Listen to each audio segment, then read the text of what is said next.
Hey folks, welcome back to Ready City Play, where we're just getting ready to do Super Fantasy Brawl thing, and so you get some nice music to listen to while we sort this out. My opponent hasn't shown up yet, and they're a little late, but they should be here any minute. Oh, they're here now. Alright, I'm going to quickly go and make sure they're happy to be on stream. I'll be right back.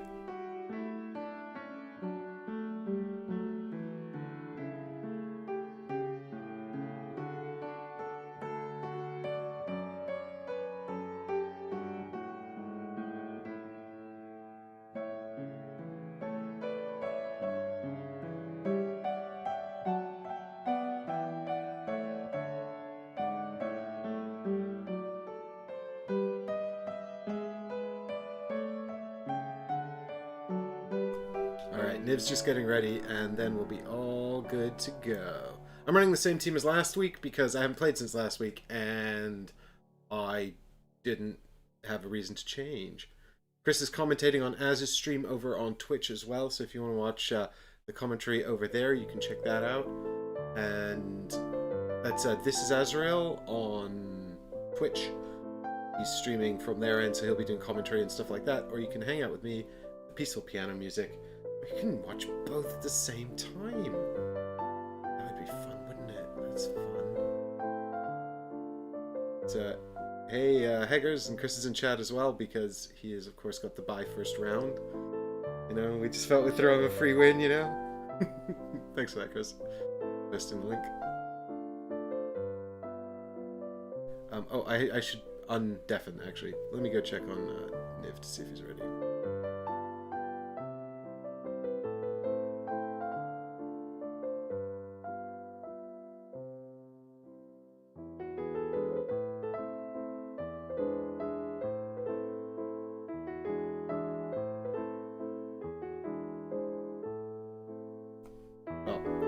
Undeafened, so I'm here and ready to go whenever Niv's back. I should set up a table as well, actually, on BGA. Let's do that. I always forget how to use BGA whenever I have to live stream anything here.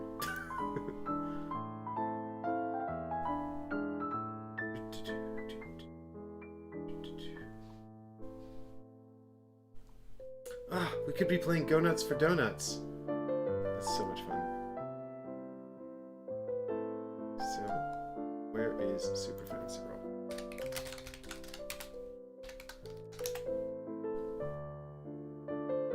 Play this game now!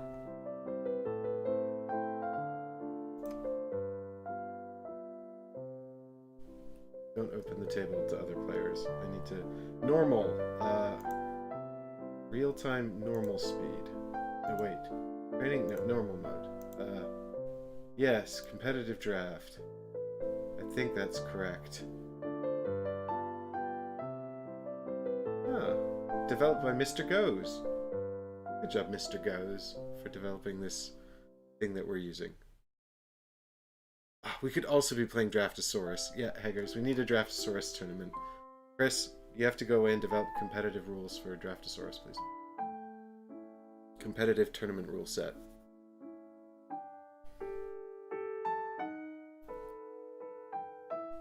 I do like this estimated duration of 27 minutes. Like, playing Super Fantasy Brawl in 27 minutes is amazing. I think it takes that much longer to get it out of the box.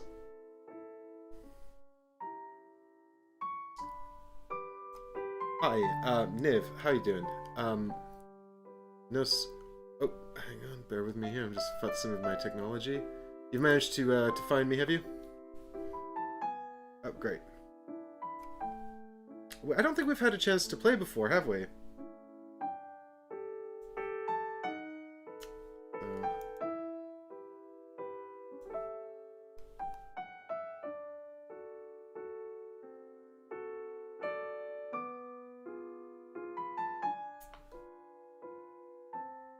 This is why I just keep the same team from last time. That, and also I haven't played since last 2 weeks or whatever when we last did this. So hopefully I'll remember how to play these ones.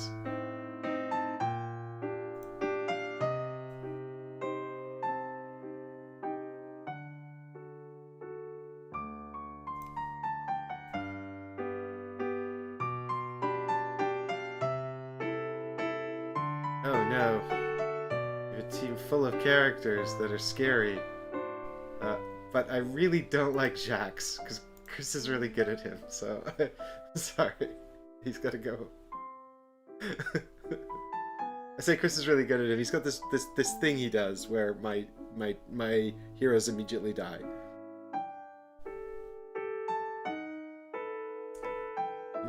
I'm not sure actually if I've got your voice coming through on my streaming software here, so I'll just sort that out.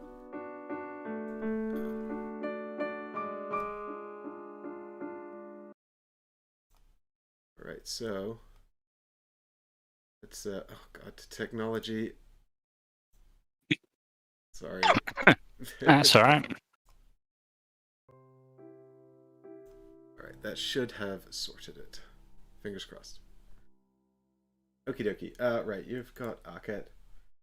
I'm gonna take Darren.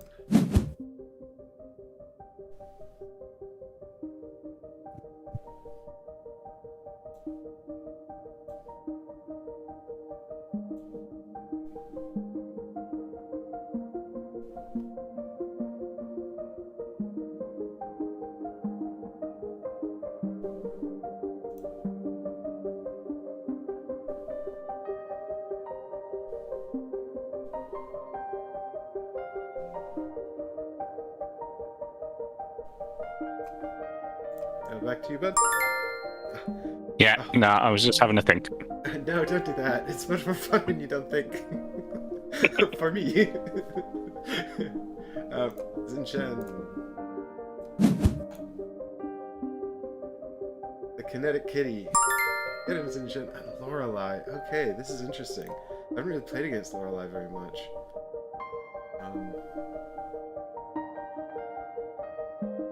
He's fine. There's nothing you need to worry about. I don't know. I think I need to worry about Nature's Wrath. Especially if I'm a frenetic kitty cat. Ugh. Let's go ahead and take Khalees, because I'd like to be better at playing Khalees.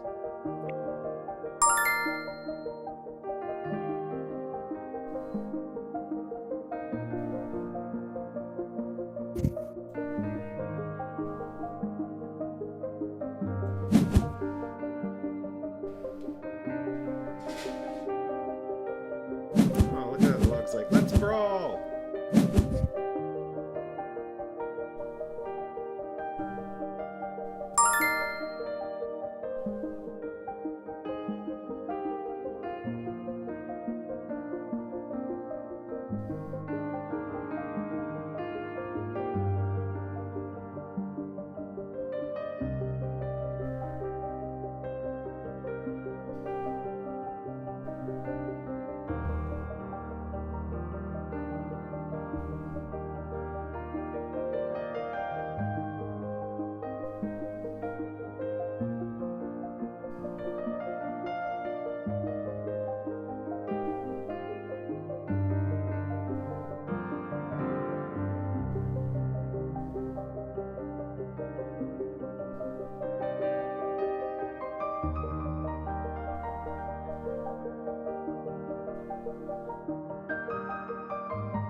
This is probably fine.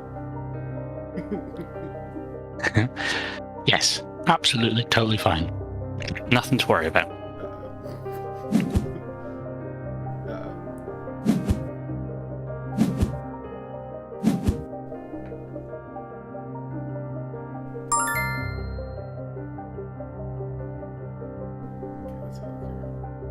That's 4 damage on Khalees, right? No, No, okay. Let me... it's 4 damage on Shinsen. Oh, sugar.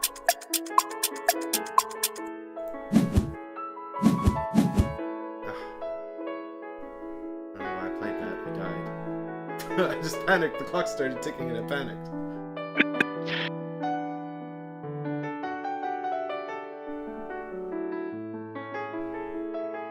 Alright, Az isn't watching to judge you. So,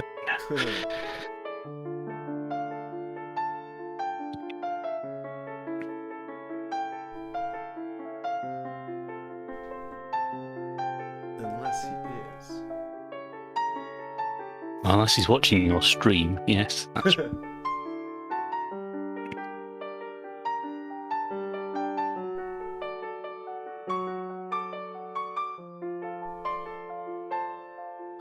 Okay, well... Guess we're gonna have to have an extremely boring turn, I'm afraid.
amusing game in the week where I was playing against one of the guys who's like top 10 on BGA.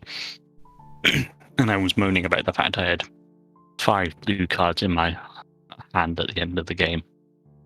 I was turning, he's like, oh, well, you had 3 blue cards in your deck before you reshuffled. And I'm like, I didn't even know that. And he's telling me what I was. I was like, okay, so somebody's playing this game on a slightly different level for us mere mortals.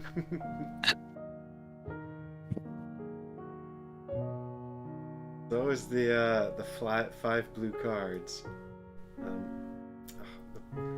I've got my big screen up here, so I can't actually see the timer. I need to be on top of that.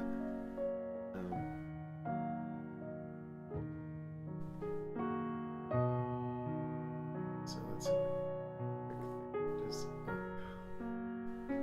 This is annoying.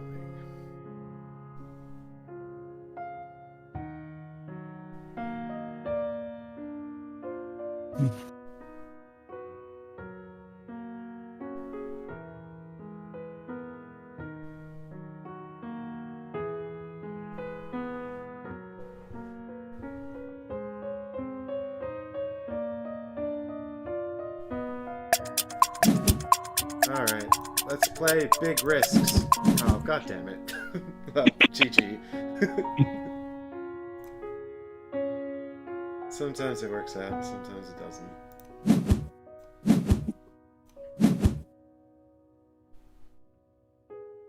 Yeah, that's quite unfortunate. Well, you know, it's always a gamble. The thing is, I usually counsel myself to never stand on trap hexes, but I think in this case I was out of position and far behind enough already that I needed to gamble.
Ah, that's what I needed. God damn it. I was like, let's take a risk. And then it's like, but I'm going to heal myself. So I don't know which order it happens. I'm fairly sure that you get the heal after you stand on the trap, but I'm not sure.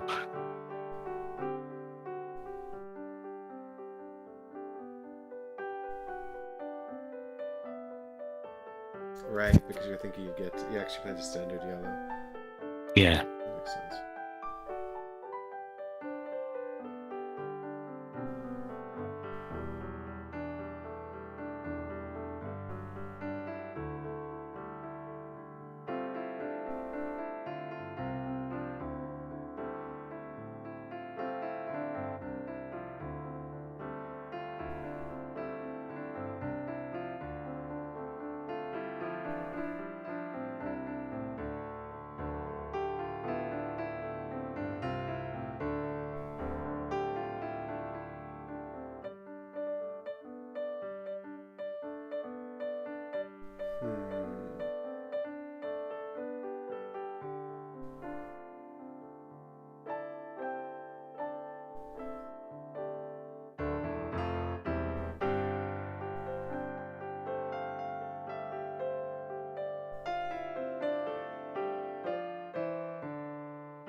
Yeah, it's a shame this is gonna... I mean, you should play reaction card.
Huh.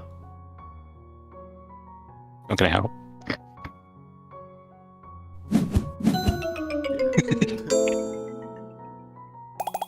I think the root is the worst because and then you took the extra damage from the push. Yes, I suppose. Well, I think I was pretty doomed there anyway. Yes, I think this. A good sorry. warm-up session, I suppose. Maybe it could have gone on a little longer. But Yeah, sorry, that was felt a bit brutal. That's all right. That's I mean, your elo rating is like 3 times what mine is, so it's pretty expected. Not that that really means much of anything, I suppose, but it's an interesting one. I mean, it's quite clear that it matters at some point, but it's very easy to abuse. You can easily you could easily just be playing random or casual and picking on people or getting in games against people that are significantly worse than yourself. Mm-hmm. Whereas if most of your elos coming out of the arena mode, then it's a bit more brutal. And most, or by the time you get to where I am, if you end up against people of similar elo, they are good. There's not many people at 300 elo who play arena that are bad. Yeah. And then you get the really good guys whose elo's like 400 plus, who I've played quite a lot of, and most of them quite nice. Almost all of them are French. Yeah, it's huge in France's game. I think that, I mean, I guess that's because of Mythic's French ties? I'm not really sure. Yes, I mean, I am, it's like they are a French company, but it seems disproportionate, even then.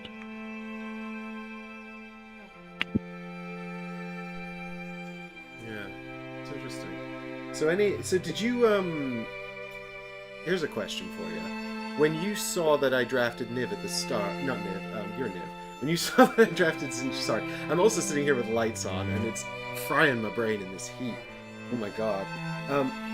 When I picked Zinshen at the start, were you like, that's a great opportunity for me to take her out with Lorelei and just get my awesome leveled up ability right at the beginning? Hello, Bam. Yes. Yeah. So, I mean, to be honest, those 3 are pretty much this team selection, my primary lineup. That's who I would choose anyway. You having Xinjiang is like, right, so I don't know if you noticed, I discarded 4 cards out of my hand. I was just like, in the hope of getting Focus and Nature's Wrath. It was just like, bin all the cards in order to try and get that. Yeah. Because Lorelei's level up ability is so good as well. Yep. But is that a pretty standard opening combo then for you anyway, or did you target Zinshen specifically?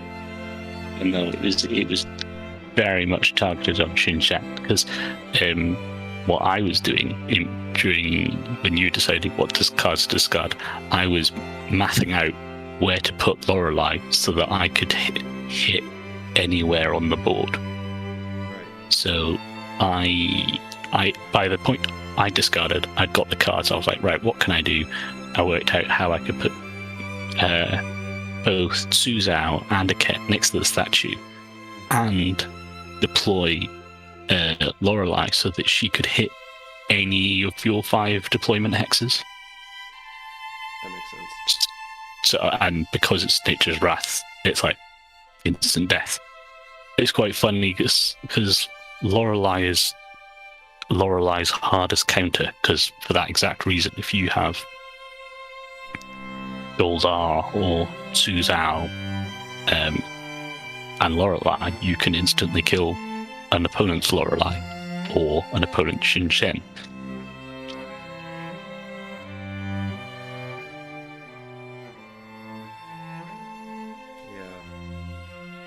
That makes sense.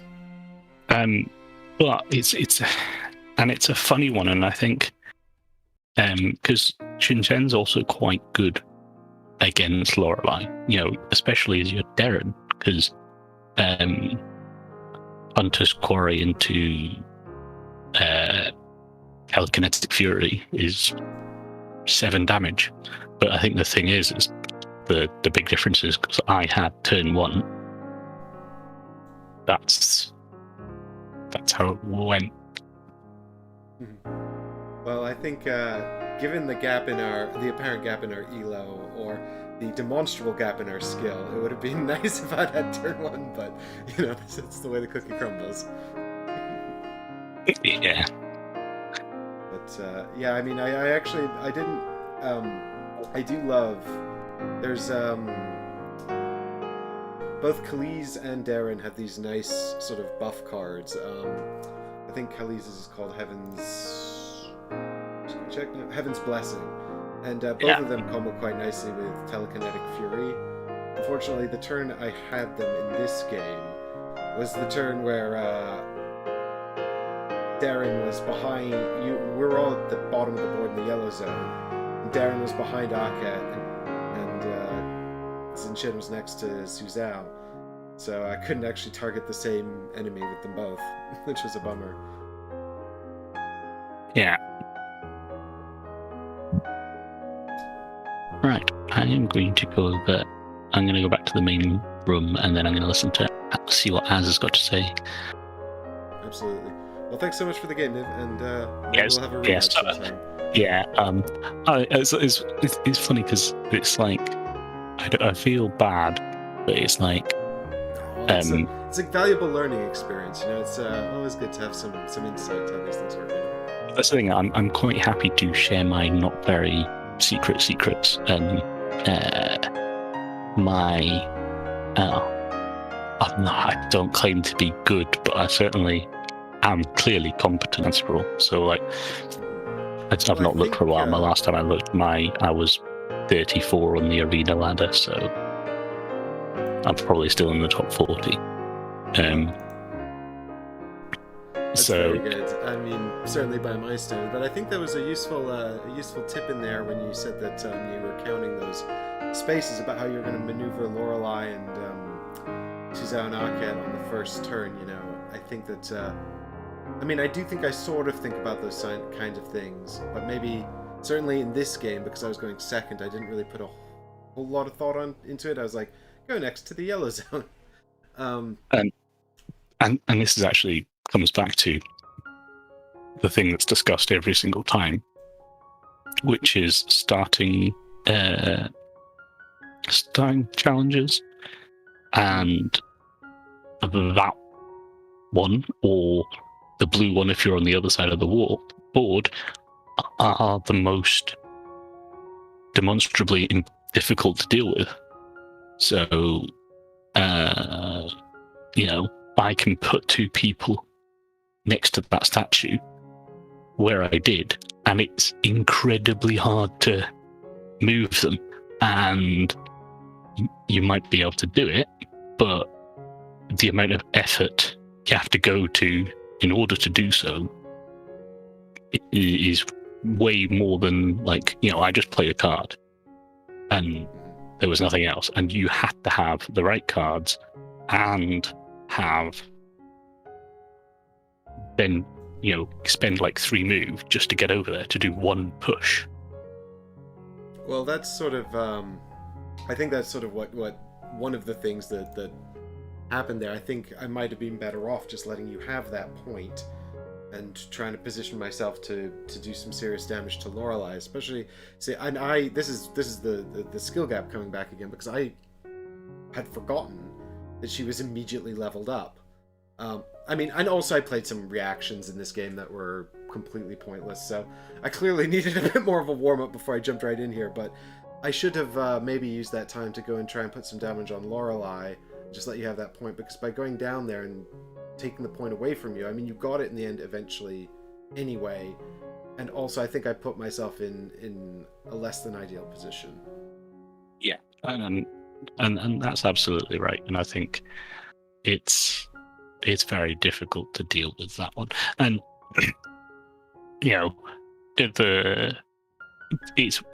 that one is in fact the worst one for it to be on the board, for me to be first player and it to be my side of the board to have that. That's literally the worst possible challenge you could have, and it's sometimes just worth giving up the point, especially if you had the cards to deal damage to Lorelei. You don't always do, and that's one of the things about Lorelei with her 2 defenses. It's not always possible to do anything about it. If you've got no either ignores defense or strength 3 or higher, you can't do anything. So, I mean, like if you had Hunter's Quarry and Hit and Run, for example, then that would have been a better use of your card, putting 3 damage on Lorelei. But yeah, she's a tricky one. I almost took Dudron instead of Suzhou. That was me when I was thinking about my team selection, to have even more defense too. But then you can't get your nice combo for turn 1 of Focus and Nature's Wrath, so. Yeah. I mean, and Lorelei's level up ability is so nice. I mean, just having all those options. Yeah, it's one of the best in the game. You don't really have to worry about planning, because it's like, oh no, I'm getting like half my deck back every single turn. I mean, one could argue, I suppose, that the 3 main sources of RNG in this game are the challenges, the order they come out, the traps, and the card draw. And if she's doing a really good job of mitigating one of those, that's a big advantage, I think. Yeah, no, absolutely. So there you go. I probably should have just maybe tried to do something about Lorelei earlier on, or in any case, I think contesting the point at the bottom there was probably not a good use of my time, especially seeing as I wasn't able to multitask and do any damage or anything like that while I was trying to contest it. And there's also the risk that I wind up just buying a bit of time and then you score 2 points instead of 1. Yeah, and it's tricky, and it's a trap I fall into myself all the time. I'm like, I can just do this, and then I can stop them, and it's like, but now I've just watching a beautiful move by Bree to but yeah, it's very tricky with things like that to get around it. Like, it's very easy to stumble over that. And yeah, I find myself doing that. I'm like, oh, I'll contest this, I can stop him, and then the next hand of cards you get no, like, they then move you, and then it's like, and get in position themselves, and like, right, okay, now I need to move them again, and then you draw a hand with no movement in it at all, and you're like, well, shit. Yeah, that's always the problem when you've got no displacement. Yeah. gotta make sure there's a useful tip for those of you who are watching this stream in the future who maybe never played this before. Try not to build a team with no displacement in it.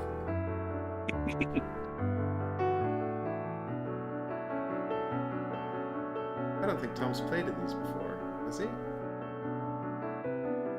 I think he missed the last one. I think he was in the first one. I can't remember, actually. There we go. So Tom's running Nickit. He's one of the Nickit crowd. Nickit is awful. Yeah, the general consensus here is that Nickit is awful.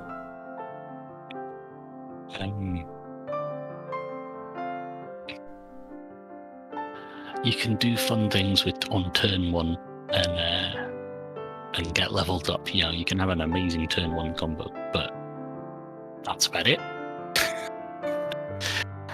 And it's just like, I mean, maybe I'll be proved wrong later, but I've yet to be concerned by a Nickit. I've similarly yet to be concerned by an Isabella. And Alchemy is super niche, but he does have a niche, and his niche is if your opponent team has Lorelei and Dugrin on it, Alchemy is amazing. Every other situation, not worth it. Alchemy is that one of Nickit's cards? No, so Alchemy's a champion. And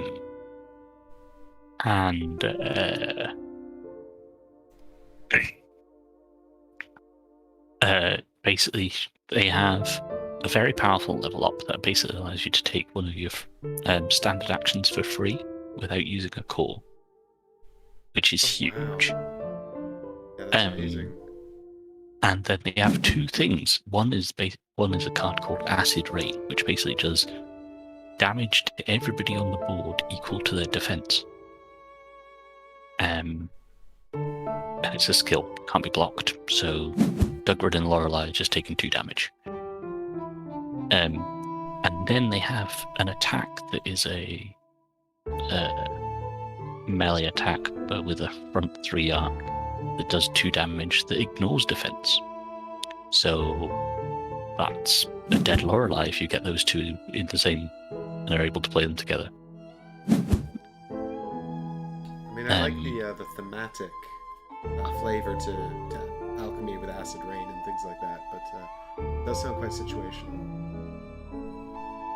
Yes, so, and then what are his other cards? So one is a yellow card that allows you to move 2, and then your opponent may, let me get this right, you may take 1, and the person playing the card chooses who, take 1 damage off an opponent, and you get to re-ready your blue core. And the other one is a yellow card to move. Your opponent may draw a card, and you get to re-ready your red core. So this is after you've used those cores, you may use them again. So in fact, with Alchemy on your team, in theory, you can do 5 actions in a single turn if he's leveled up. Which again, absolutely huge. And his reaction is red, up in smoke, and basically deals 1 damage to all adjacent enemies, and then you move the defender back to their own deployment zone.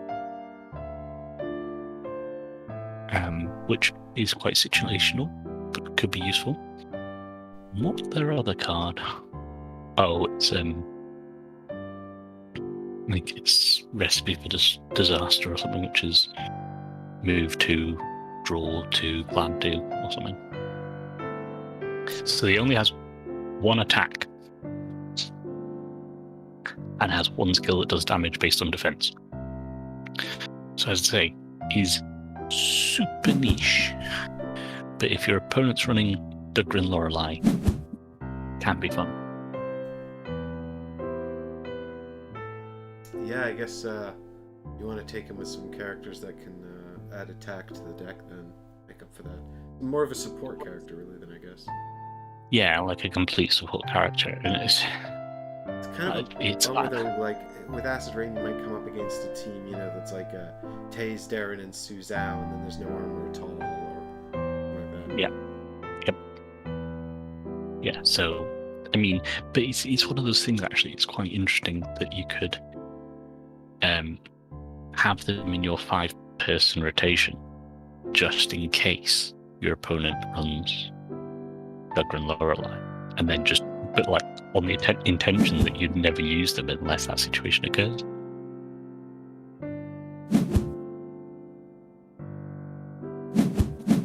I suppose, yeah, it might become a thing. I mean, that's where, we would be, I suppose, where the concept of a wider meta might come around in if there was a bigger competitive scene for the game.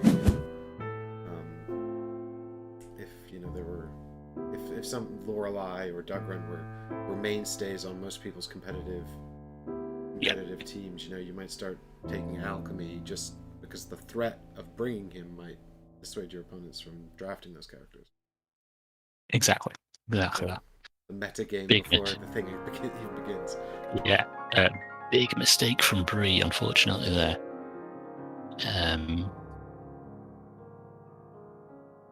Huge mistake, and in fact, almost certainly going to cost her the game. So she moved Taze into their deployment zone in order to control the enemy deployment zone, but didn't realise that Pom already controlled her deployment zone, so she needed to move Xin Shen into her deployment zone in order to cancel out Tom. And now Tom's just going to kill Darren and win.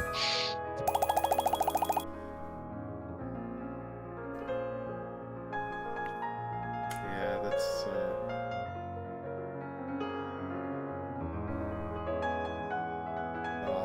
that's it, isn't it? Like, sometimes it comes down to one blunder. Yeah. Oh, I'm gonna go back to the main room. Great. Well, thanks so much for chatting to me, Niv, and we'll play again sometime.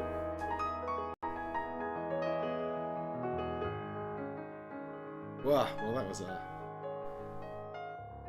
a thrashing there, guys. But I hope you guys got some good insight into the game there from Niv's chit chat, and we will, of course, and hi to Mortis Famalica from Mexico. That's cool. Hello. I wonder, it's probably hotter there than it is here, so I'm not going to complain too much about the heat right now because it's super hot here, but that's just because we're not used to it. Well, I'm a bit used to the heat because of Canada, but Canada's got aircon and Britain doesn't, so it's worse here. But only for a few weeks, and then it'll be fine again. We'll be back to miserable weather in no time at all. But while we get geared up for the next round, I don't know when that's due to start, but I know these are 45-minute rounds. So let me just check the time. What time is it? So we're probably got about 15 minutes, probably about half an hour before the next round is due to start. So I'm going to go and check in with the chit-chat anyway and see what's going on. If everyone's finished, we might start early. But I'll leave you guys on thumbnail, and I'll be back in due course to find out what's going on. So bye for now.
Okay, so I guess we are now live here on Board Game Arena with Bree. Hooray! Hi. Hi, Mike. I sent you an invitation to start the game. Here! Oh, look at that. We both got exactly 100 ELO. Ha! I love it.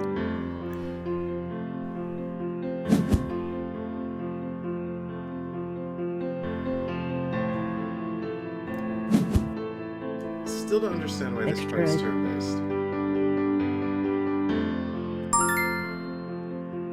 I don't know. Might be a Board Game Arena thing. Like this was the only way they could program it.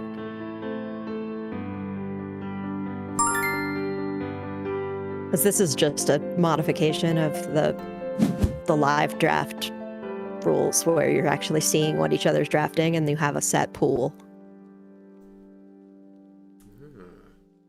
Where, like, if you take someone, then I can't take them.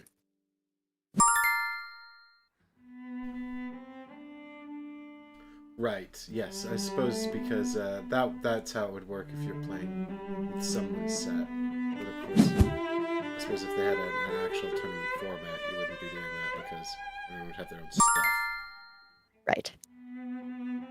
But yeah, the way that is set up on Board Game Arena is that you get like a random set of 6 champions to draft from, and you take turns drafting until you each have a team of 3. Oh, is that so? That's called casual draft, is it? Must be.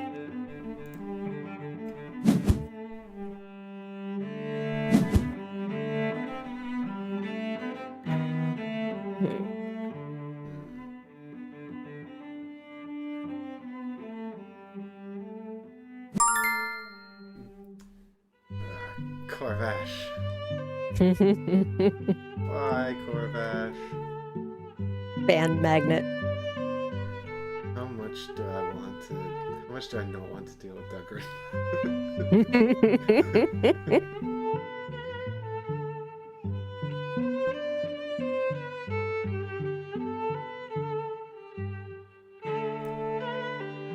Get out of here, Duggar. I just got my ass kicked by Lorelei. I don't want to deal with 2 armor again. Get it.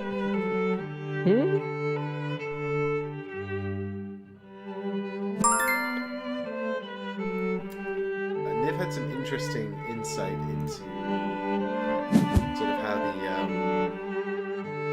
how you could sort of set up these drafts and things. How there might be a bit of a metagame going on during the drafts. And these things based on the characters' cards and stuff like that. Yeah, I definitely try to take the color, at least the color of reactions into account, so I don't get like all 3 the same color. Yes, I definitely have thought about that.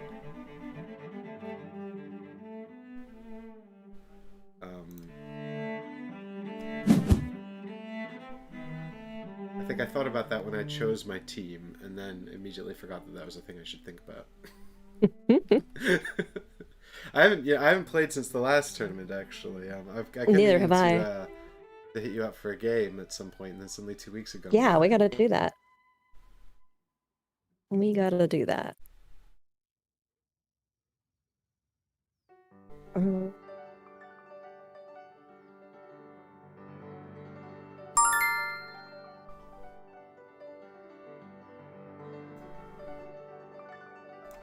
Yeah, there it is. Yeah, look at this. So now we find out who's better, Cleese or Suzal. Look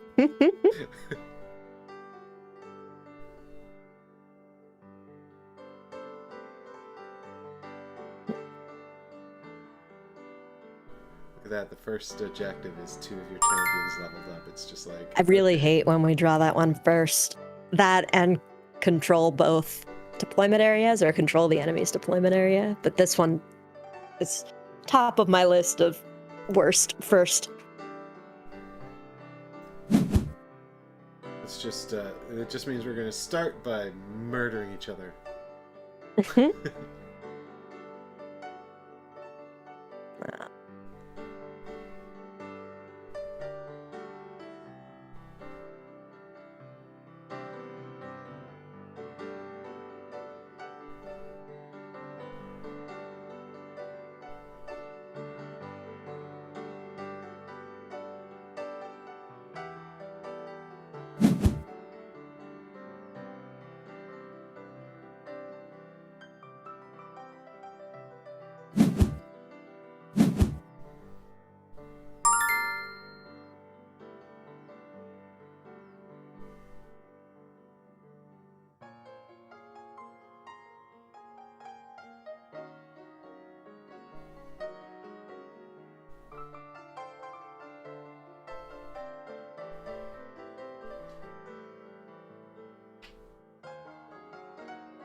Okay. Good luck. Have fun. Same. Thank you.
Holy cow.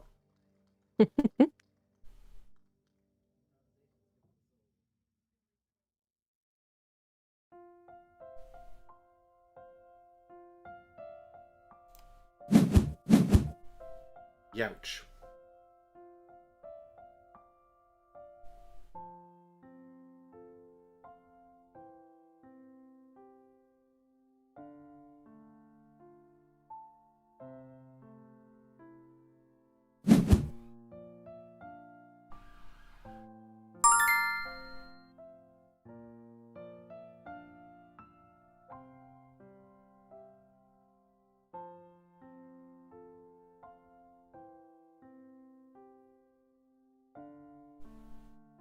You were not wrong about let's start this game by murdering each other.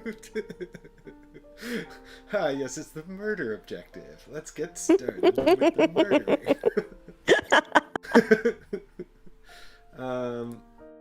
I don't know why I'm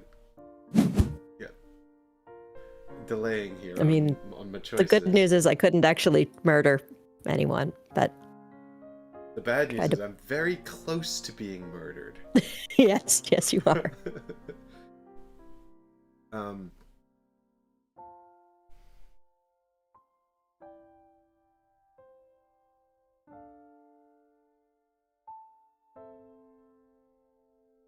the question is, can I murder someone?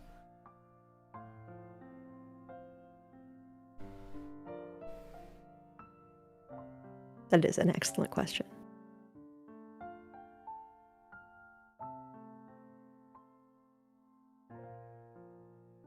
I'd really like to.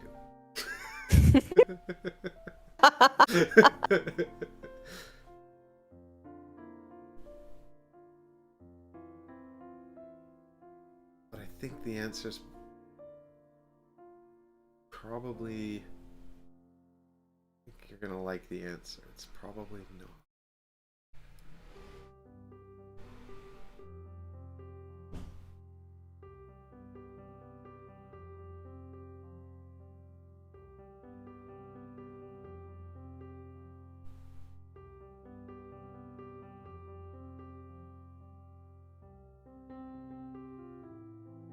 Alright.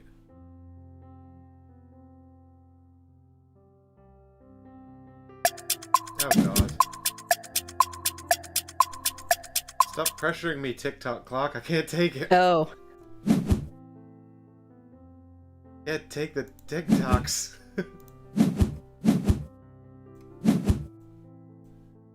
There. Blam!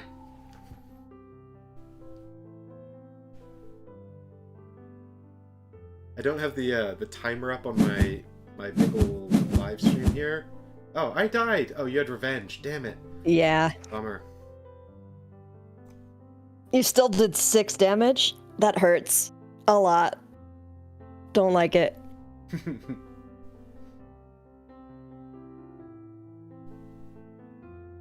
Oh, control the destruction area. This really is going to be a bloodbath. Yeah, yes it is.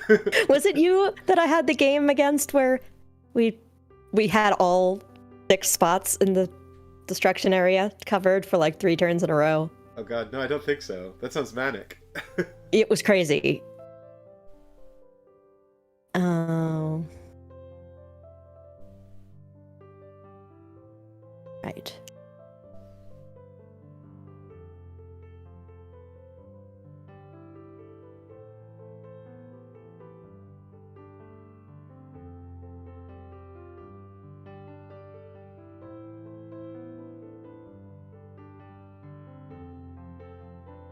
Then she only has to do that. Oh no, I hear the mutterings of Mm-hmm. machinations and I don't like it. Hey, stop. Samus is typing in our table chat.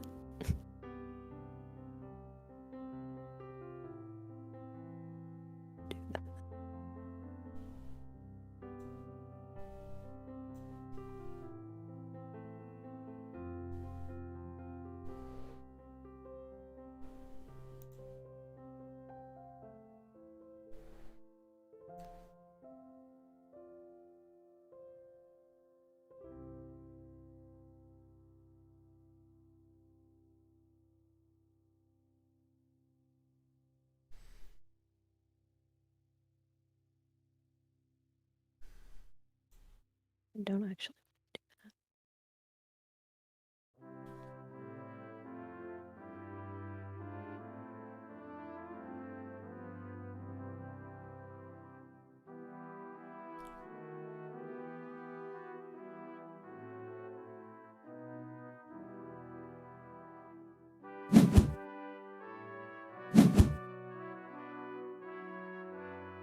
Bad kitty. Go home.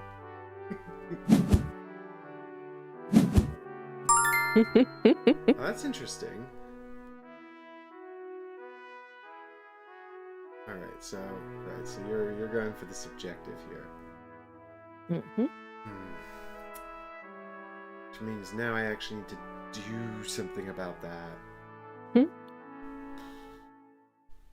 You've dialed back the murder a little bit. The murderation.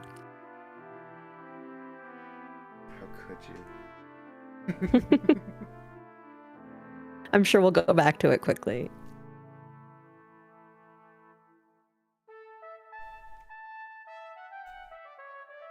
Oh, all your reactions are in your discard. That's such a bummer. I have this really fun plan, and it's quite complicated to pull off, and I don't think I need to do it, because it's all kind of there to get around any reactions you might have, and you don't have any.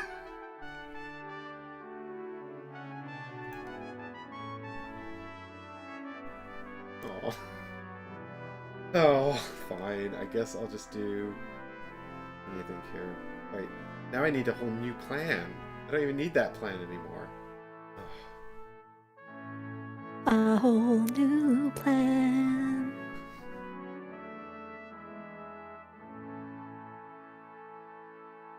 So I gambled on a trap in the last game because I was so far behind, and I was just like, I don't see a lot of good other options here for me. So I think I need to just have a go at this and see what's gonna happen. And it was a disaster. And then my opponent gambled on a trap and got away with it, and I was like, game's stupid. That's the worst. But I'm thinking I might gamble on a trap again, which I know it's a terrible idea, but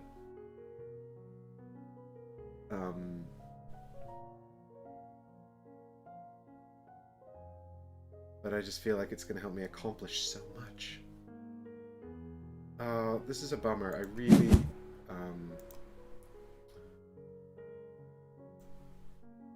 Hey!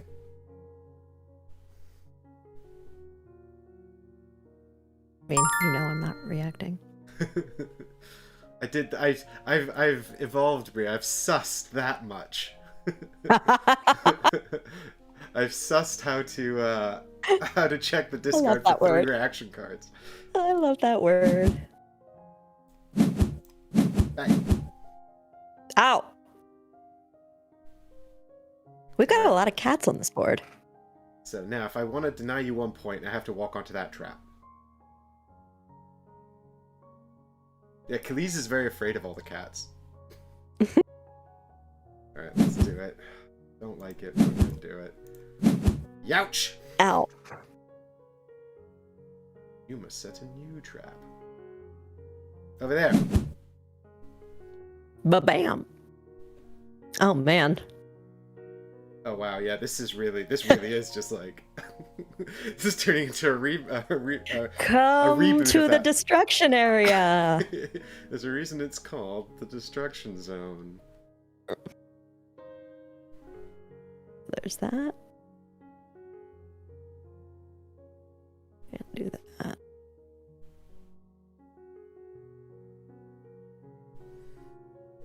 Could do that.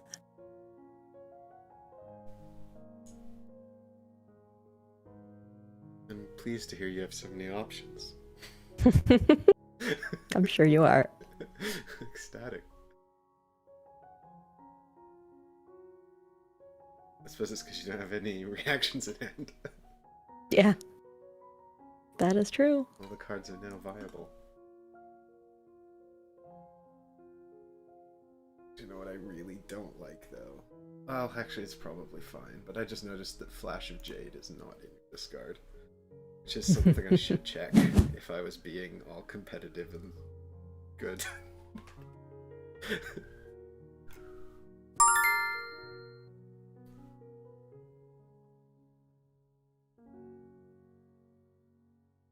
Okie dokie, so. And I'm pretty sure you're just going to pull me towards you and push me back one.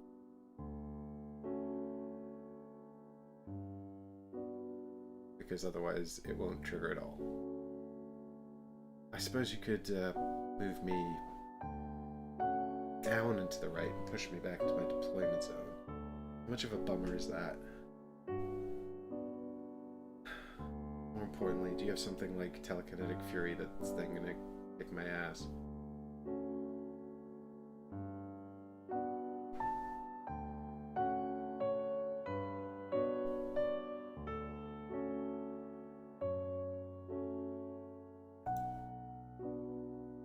You don't, because it's in the discard. Bree, see, you should have been my first opponent, because I was not on top of things in that game at all. Do you know what, just for the sake of it, I think I'm still gonna just stop what's going on here with Glimpse of Divinity. Oh, well done. Maybe. It might have been inconsequential, I don't know, we'll see. I mean, it certainly changes what I have to do now. Well, I'm pleased to hear that, because it's a bit like when you stun someone, and most of the time people are like, whatever, but very occasionally they're like, oh no. Yeah. that's the reaction I want to hear. Just do that. Then I do that. I can't hit with that no matter what. Yeah. I think it's my turn to do what you were talking about.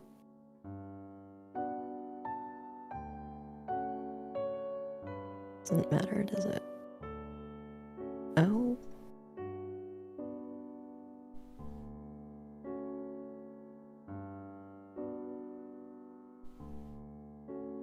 Yeah, it does. Okay. Oh, and then I clicked the wrong one. Shoot. It mattered. And I got it wrong. That's super annoying. Oh. Because I could have... Oh, hold on a sec.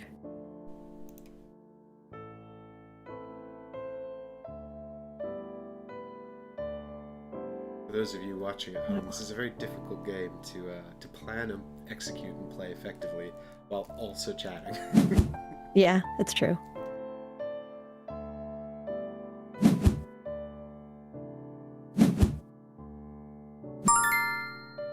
So what I wanted to do there was move 2 with my blue standard action, and then move and heal with my yellow. But I did it backwards. I moved 1, planned 1, and then moved 2 with yellow. But by moving and healing, I had a chance to heal the 1 damage that I took from this trap, which I think would have happened as soon as I moved onto it. We actually had literally discussed that in the last game. When my opponent walked onto this trap, he got stunned in the end, which was inconsequential, but he used a basic yellow to do it. And we were wondering whether or not that would have healed any damage he took. That's what I was trying to do. Yeah, it was Niv, and he seemed to think it would do that, so I think your interpretation was correct. My guess is that because it's move 1, plant, or move 1, heal 1, and as soon as you move onto a trap, it triggers. So I think it would happen, the trap would trigger between the move and the heal. Well, regrettably, I don't think I can do anything to displace your people, but I'm going to try by using this. Hello, me. Was it me you're looking for? Oh, God. Goddamn son of a gun.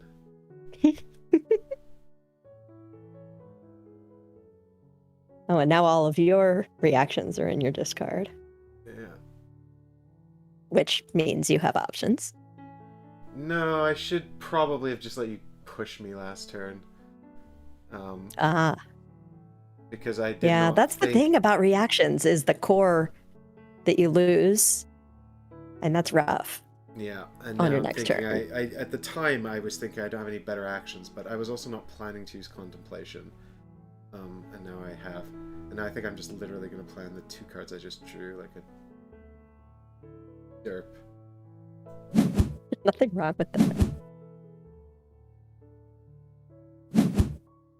Eee.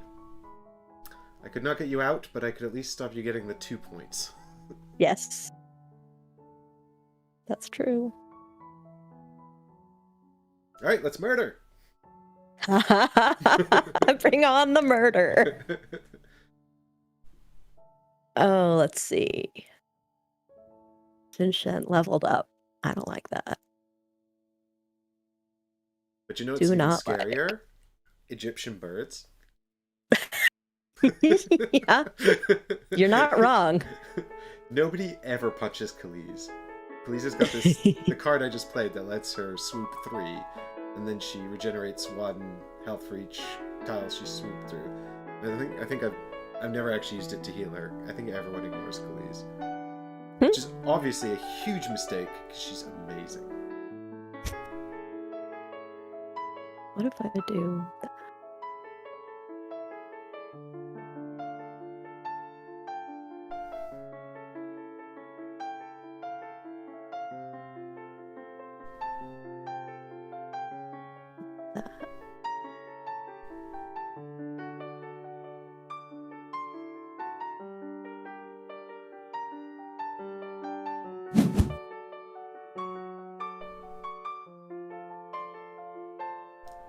Oi. Oh, I see.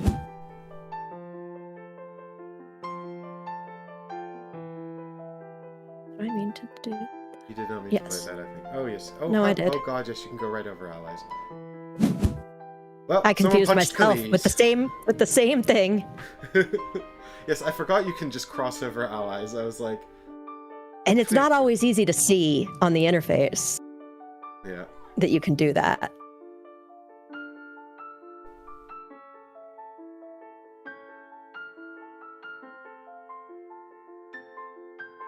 Just do that.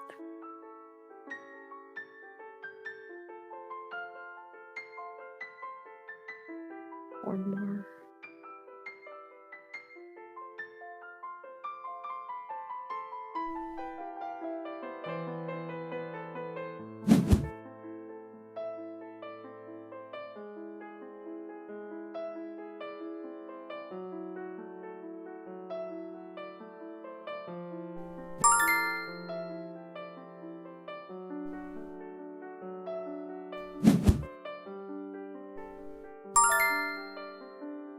Youch.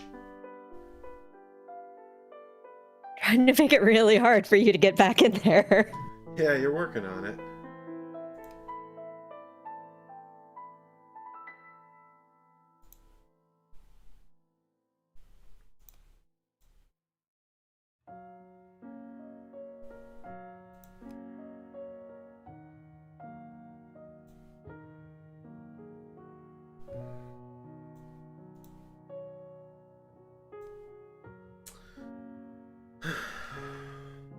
All right.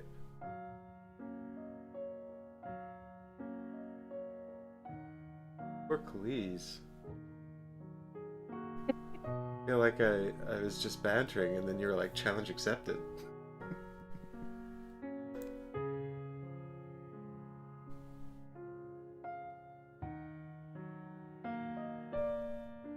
What am I gonna do here? This, with the exception of Darren, this is basically birds versus cats.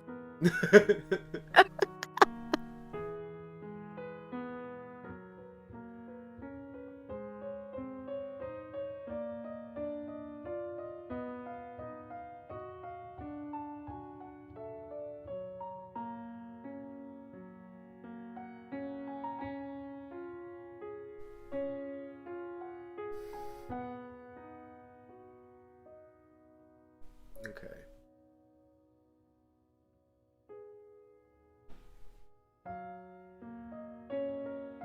Alright, I've just drawn back my whole deck.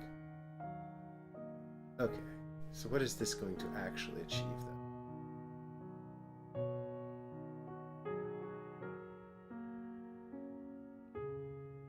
Ugh, I don't like the order in which I have to do this.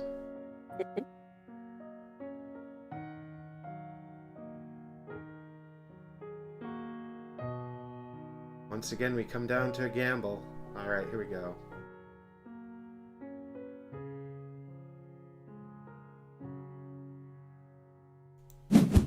Standard blue. Darren up to there. Plan this. Right. Ben's blessing. Go here. Stop moving. Target. Shen. Pretty good. Mind over matter.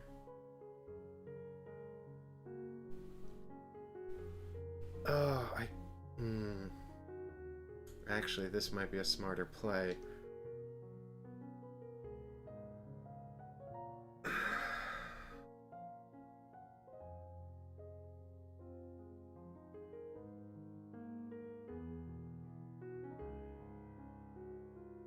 I was thinking of hitting Su Zhao.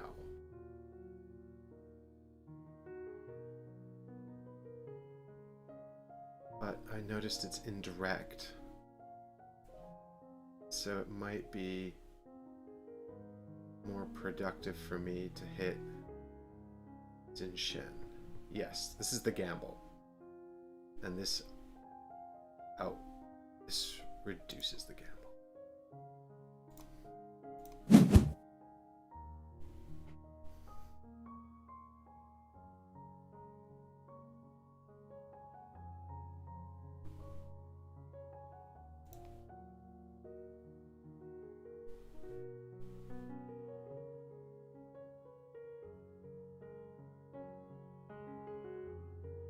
It says sending move to server on my end.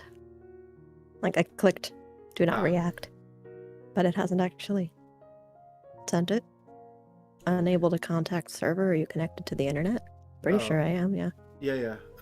Usually when that happens, try just hitting refresh. Yeah, it just brought up the option again. Right. So the gamble was, do you have shift the elements in Right. hand. So now I can move you south and smack you on a pillar, or I can just move you onto a trap and then ignore the push. I think let's go trap. Good choice. I think also you'll be stunned, but I'm not sure. Yep.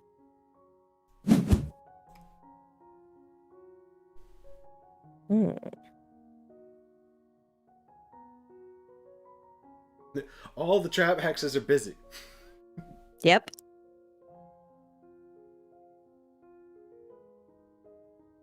I really have no way to take advantage of that. Oh, that was one of the two places I was hoping you would choose.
Bummer.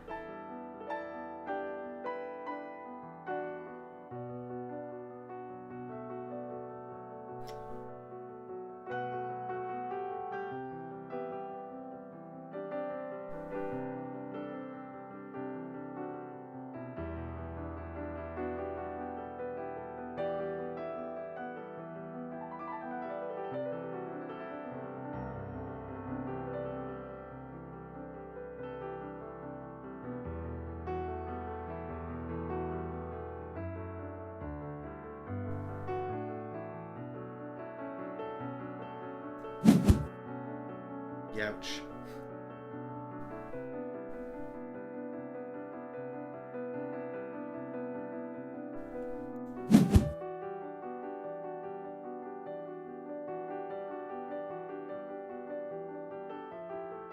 I'm gonna do that.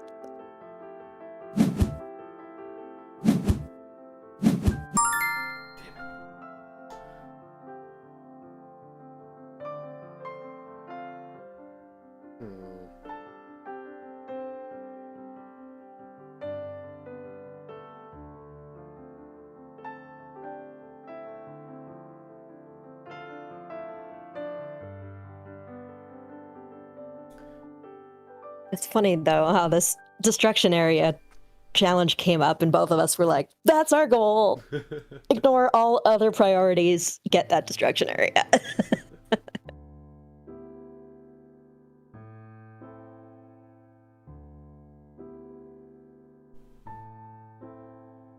Well, I think...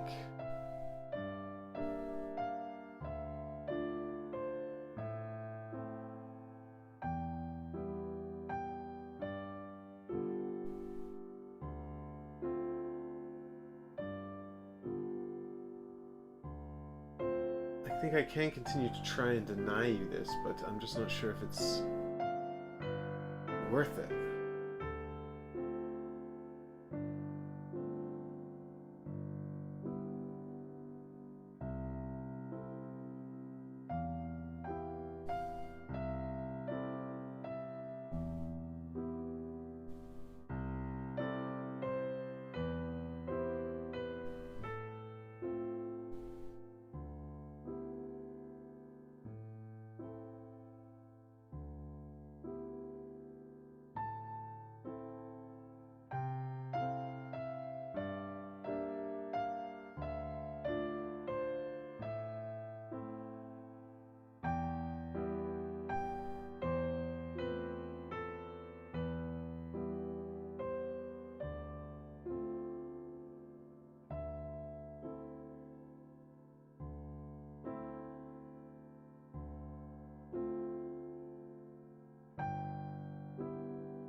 Yeah, I think I made a bit of a misplay last turn, or perhaps I could have planned better.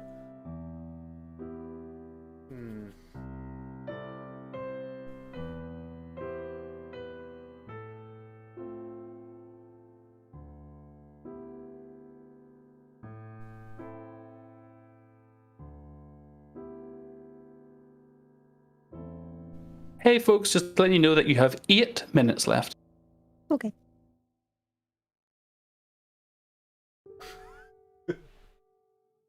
Hmm.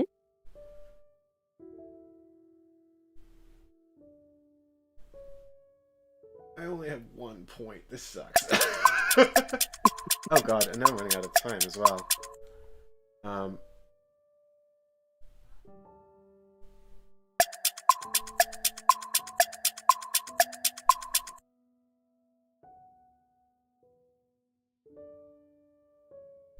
Super apologies here.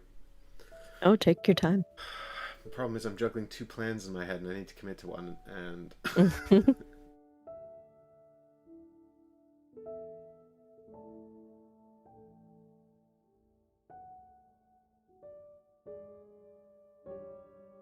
Oh god.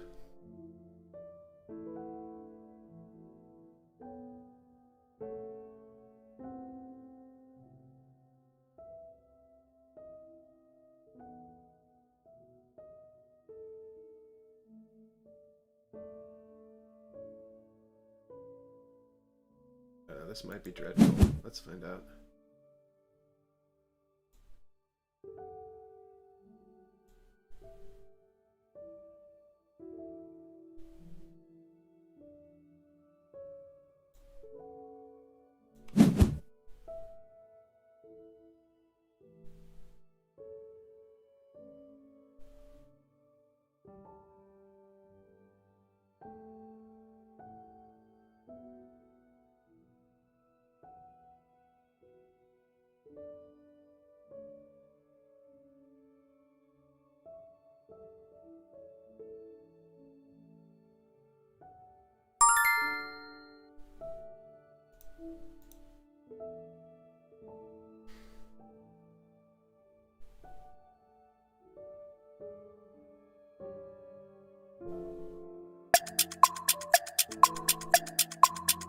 Look, I'm sorry! What? The clock keeps going. Oh.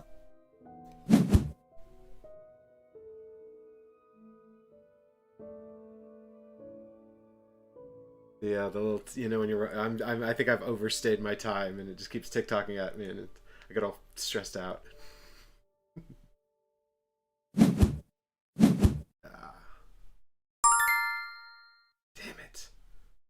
Well, that's a problem.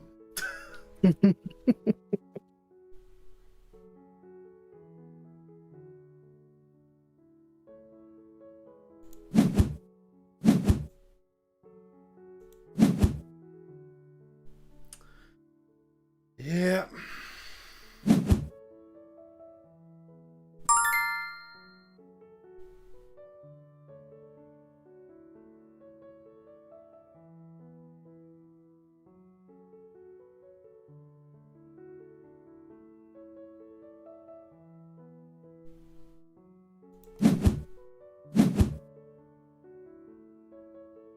Hmm.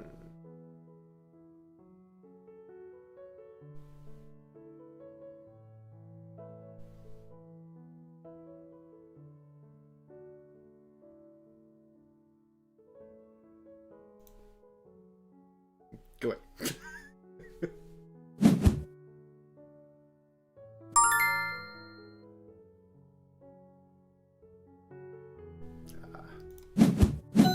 GG. Good game. That was fun. That was fun. I mean, I don't know if that was necessarily a... I mean, you played very well. You did too. You definitely made me think hard on every move. Good, I'm glad to hear that. Yeah, I feel like I was sort of, I was just a bit short of kind of pulling off what I needed to. Or, I don't know, like, I guess it's still one of those things where I was maybe I was gambling, or not gambling too much, but I think when you're on the back foot like I was, you need to be laser focused on those points, and perhaps I wasn't sort of entirely focused enough. A good example is where you took Darren out of your deployment zone on the last shot there. Although, to be fair, I think, and that playing that card was a poor choice on my part in two ways. One, it gave you the opportunity to take her out of your deployment zone, meaning that I wasn't in a position to score the objective. And two, it meant that I didn't actually have a core left over to move Khalees, which is what I had intended to do. And I forgot that one of the reasons to move Khalees was so she doesn't just get mullered. And then she just got destroyed, so... I mean... yeah, I was going to move her backwards into the blue zone to start contesting the Reach for the Stars objective. And in my mind, I was like, well, I still have a turn to do that. So I kind of talked myself out of the move, which was actually contesting the Reach for the Stars was the icing on the cake. The cake was get her out of harm's way as best you can. Right. And I forgot about the main bulk of the cake. And then I just decided the icing wasn't necessary and decided to shoot at your Darren for no reason. And then got myself way out of position, so there you go. I basically had a very similar situation on my first game, so I know exactly where you're coming from on that.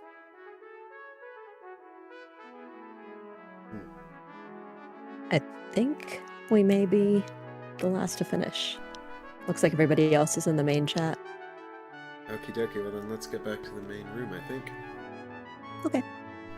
See you there. Thanks for the game. Congratulations. Thank you. We should play again soon. Yes, absolutely. I have to redeem myself. Okay.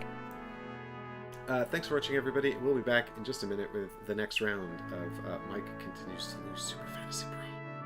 It's exciting stuff. Stick around.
Kilgore, Alistair, and Khalees. Lots of healing, lots of recovery, lots of keeping his champions in the game constantly.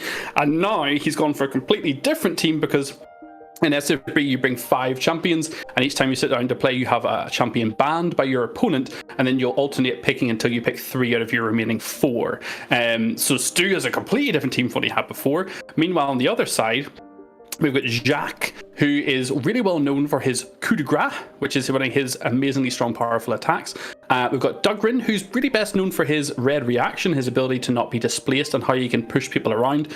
And a Ket, who is really known for From the Ashes, but actually in this matchup, Inner Fire, which lets you pull back a red card from your discard. Seeing that being paired with Jacques or Dugrin will be really interesting here.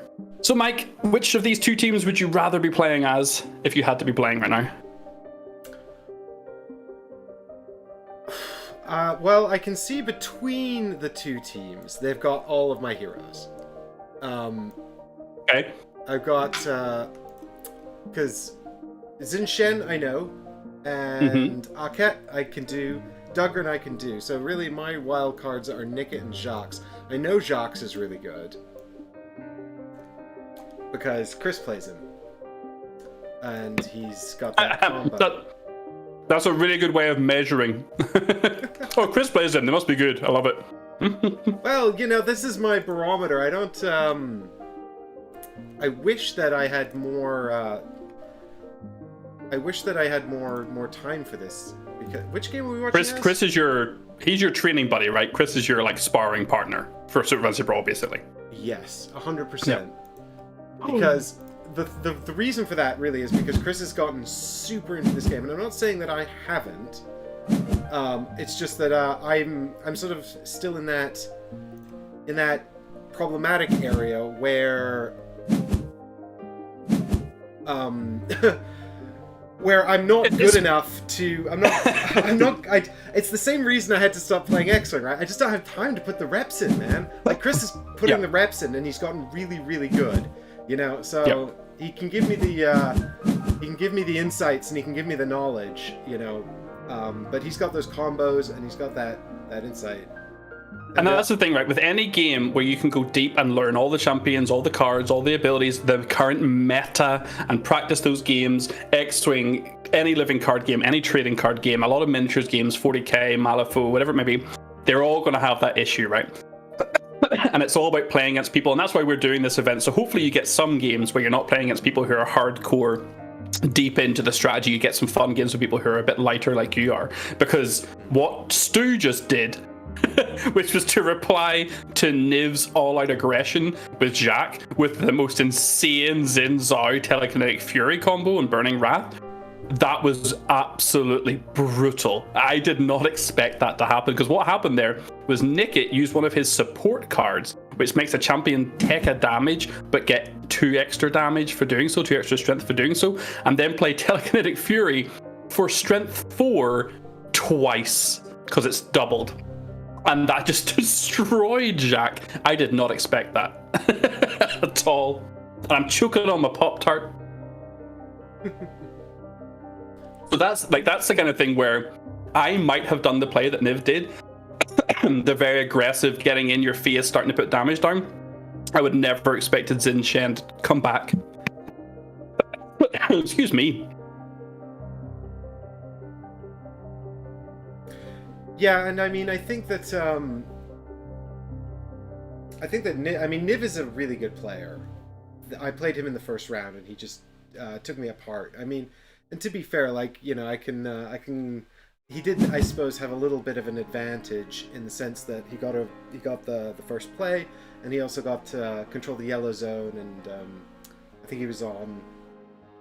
No, it was get next to the yellow statue, and then he was on the sword side. So it's a nice sort of set of opening situations for him. But you know, the obvious skill gap was obvious.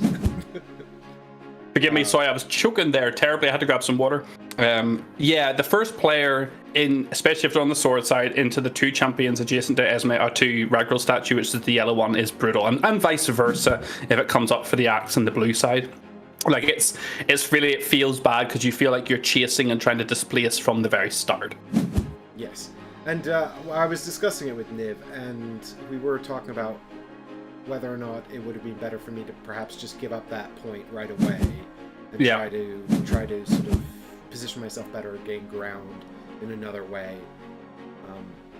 Of course, you are sort of limited by whatever is left, or what options you have based on the cards in your hand.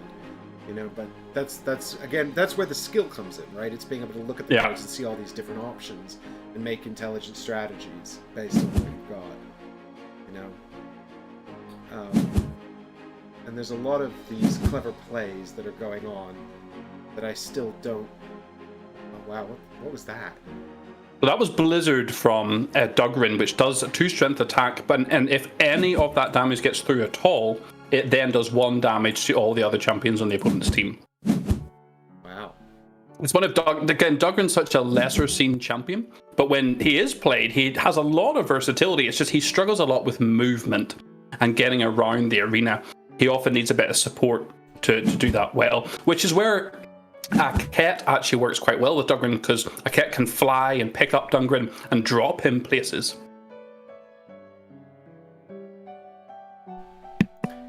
Yes, I mean, Akhet's swoop card is awesome, and I love it.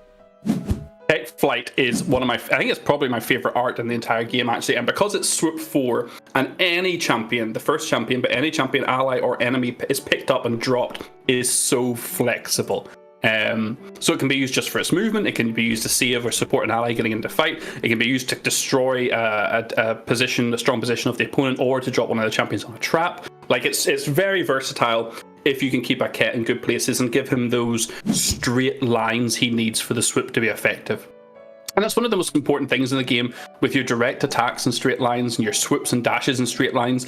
It's trying to pick those early, so whenever you leave your champion somewhere, you can just automatically flow into that next turn without having to spend a second core to do it. And it's those little things in Super Fantasy Brawl that make it such a tight game, but mean it's quite a high skill ceiling, because mastering those little things has a massive impact. Just like one of the reasons I stopped playing X-Wing and never really considered playing X-Wing competitively was the art of the bump. The bumping ships into each other, predicting where they were going to move their ship, so they would then bump into your ship when you move first, and this kind of stuff. I hated it. Really? It didn't feel like dogfighting to me. It didn't feel like we're in space and we're fighting. Oh, you bumped me, so you can't fire. I hated it. Yes, I mean, it's I think it's one of those things where if you're someone who's into the thematics very strictly, it can be really take you out of it. As a sort of a mechanism for gameplay, I think it's brilliant, because it lets lists like the TIE Swarm, which is 8 ships, remain competitive. In fact, the whole art of that list is blocking and positioning so that you can take advantage of blocks. But 100%, it's not thematic at all, because space is 3-dimensional. But you're right. It without that mechanism, it would completely remove the importance of positioning, except for line of sight and torpedoes and bullseyes and that kind of stuff. Having bumping and having getting in the way of the opponent adds a whole other level to knowing their dials. Where could they move? Where will they move? Predicting that play.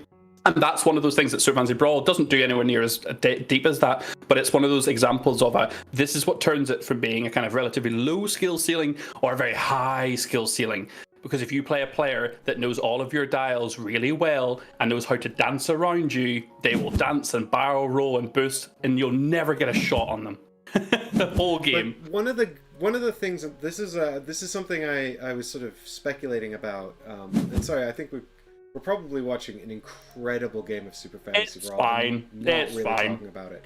But I'm enjoying this conversation. This is one of the things I was thinking about in terms of actual competitive play for SFB, because one of the, I was thinking about memorizing the dials for X-Wing, and I was like, did I do that? Was that something I actually did? Because I don't remember conscientiously going out and actually studying the dials. And it's because they're not actually strictly hidden information in the tournament rules.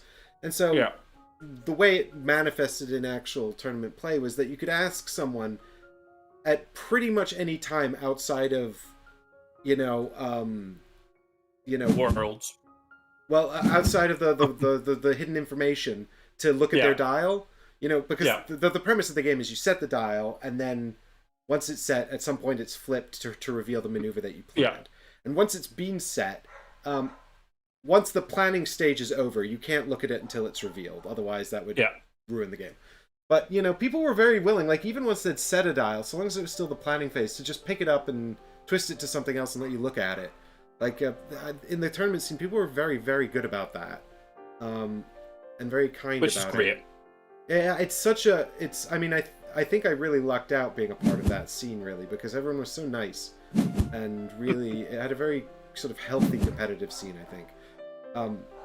Whereas I don't Alistair, know how, like... sorry, I don't know, no, go ahead. this is a massive moment. Sorry, forgive me for a second, but Alistair could be about to take out Dugrin, level up, and heal himself for 2 if he does. Oh, he doesn't. Sorry. That was a really, really big moment. Because what just happened, if that had gone, it would have stopped Niv scoring as many points as he just did, because he's got 3 points now. And it also would have taken Dugrin out and leveled up and healed Alistair. What just happened with that Jack reaction was simply huge right there. Sorry. Discard up to 3 cards. Each blue card discarded, gain an armor. So essentially, saving Dugrin there was a massive swing. Absolutely massive. Now, the funny thing is, the 2 challenges that were scored were both in relation to the deployment zones. So it looks like Stu had just kind of given up trying to contest that. But the Dugrin takedown would have really been amazing. He can still do it next turn. Like, we might see him just do the red basic action and do it. And Stu's managed to get reach for the stars, which is your 2 or more champions adjacent to Esme, which is great. So if Stu just takes out Dugrin with a red basic here, it's going to be 3-3. He could have a leveled up Alistair, or he could actually level up any one of his champions. But Xinshen's already leveled up. Alistair's probably a better level up than Nickit, although I could see it going either way. Hello, Kira. Nice to see you in chat. How are you doing? Oh. What? Stu deciding not to take out Dugrin here? I'm so curious what his thoughts are and why he's not going for that. I am. Obviously, he'd like to get to the yellow area to stop Jacques picking up 1 point down there, which is quite important. But he's not doing that either. Oh, he's going to go for the pull over the top. Onto Akhet? Not onto Dugrin? What is going on? I'm so confused. Stu didn't go to challenge yellow, didn't finish off Dugrin, decided just to soften Akhet some more. And didn't go for 2 champions leveled up, which he definitely could have. And has left the control manipulation area kind of soft. That just came up now. Oh, I don't know, dude. I feel like I've missed something incredible here, but Stu's just taken his foot off the gas. Yes. I don't know why he didn't kill Dugrin there. He had 2 opportunities in my limited capacity to analyze these things. He could have used he definitely could have used the red with King Alistair, which just would have just gone. King Alistair's leveled up, Dugrin's gone. King Alistair's on 10 health, 1 defense. I've got 2 champions leveled up now, so I'm threatening the 2 champions leveled up, which is 1 point. So he could be on 3 points right now with a potential 4th to come. So yeah, I'm gonna have to ask Stu the logic behind that a little bit later, because I do not understand where that play came from. Right now, possible just human error. No, yeah, maybe he just... I don't know, it felt like the forced march was a very positive, very kind of specific choice to move and force your allies. And then he just ended up not even threatening the manipulation area, which unfortunately he didn't know. He didn't know that was coming, to be fair to him. So right now, Niv is on 4 points. He's looking at champions that are relatively healthy. Xinshen is potentially the easiest one to take down with just 2 health left, but she just have 1 defense. For what it's worth, Mike, just to finish it up someday, I would totally play some X-Wing with you someday, but I am awful at it, by the way. Like, legit awful. And he is going after Xinshen. That's a push of 2, right? Yeah, it's a push of 2. So we have to see a Xinshen reaction, or the Reverence. No, that's not going to do it. I know we talked for a bit there, but those last 2 turns, 3 turns, even the one before that, seemed very odd. I'm really not sure what went down there. Alright. Okay. Well, let's go find another game quickly. Reverence is pointless to play there because you'll die off of the push. Yeah, I don't know. Is it possible Stu passed out from the heat? Yeah, and his dog just grabbed his mouse and started playing for him. I think this might be. Do you know, we had this old adage in X-Wing as well, though, which was like, You know, a game between two really good players looks a lot like a game between two really bad players. Interesting. And that's because they're playing on constantly. so many layers of sort of like different understandings and preempting people that, you know, it kind of comes full circle in a way. Yeah. So I reckon there's probably some really thoughtful things going on there that we just... Well, if you couldn't parse it, I certainly couldn't parse it. Chris jumped into the chat, be like, "Oh, Nicket's in our game. Nicket's going off," and then he's like, "Oh wait, this is our game on stream." Hi, Chris. Bye, Chris. If you're still here. Okay, so let's pick up this game a few rounds in. It looks like this one's been off to a kind of slow start because right now Chris is on 1 point, and that looks like it came from a Nicket knockout because Nicket is leveled up on 9 health with his special ability. Whenever you may plan from your discard pile, which is always fun the second time you go through your deck if you can keep that active. Nevermore, King Alistair both looking fine. We see Lay of the Land have 2 more champions and trap hexes also picked up by Chris. And we're top of the round now with Chris. 1 challenge scored.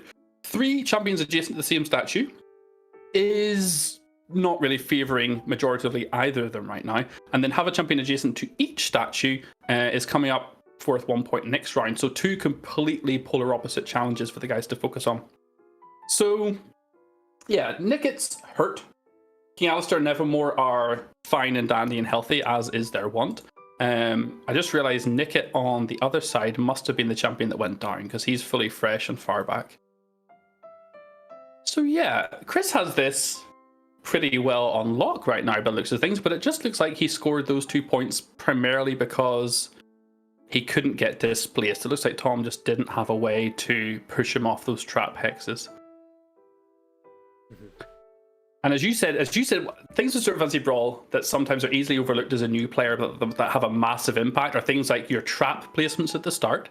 The things like if you push someone into a trap, where that new trap gets placed, these can have massive ramifications. Because one thing I looked at when I came into this table was like, oh, the 3 traps on Tom's side of the table on the bottom side here are horrible for him. Like, those are really nasty, because that makes Alistair's ability to fear and cause enemies to run away really, really valid as potentially forcing them into all these different traps that are behind.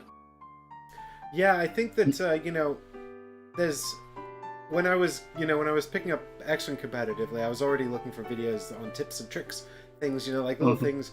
And I feel like trap placement would be a really good sort of like SFB 101 competitive tips video.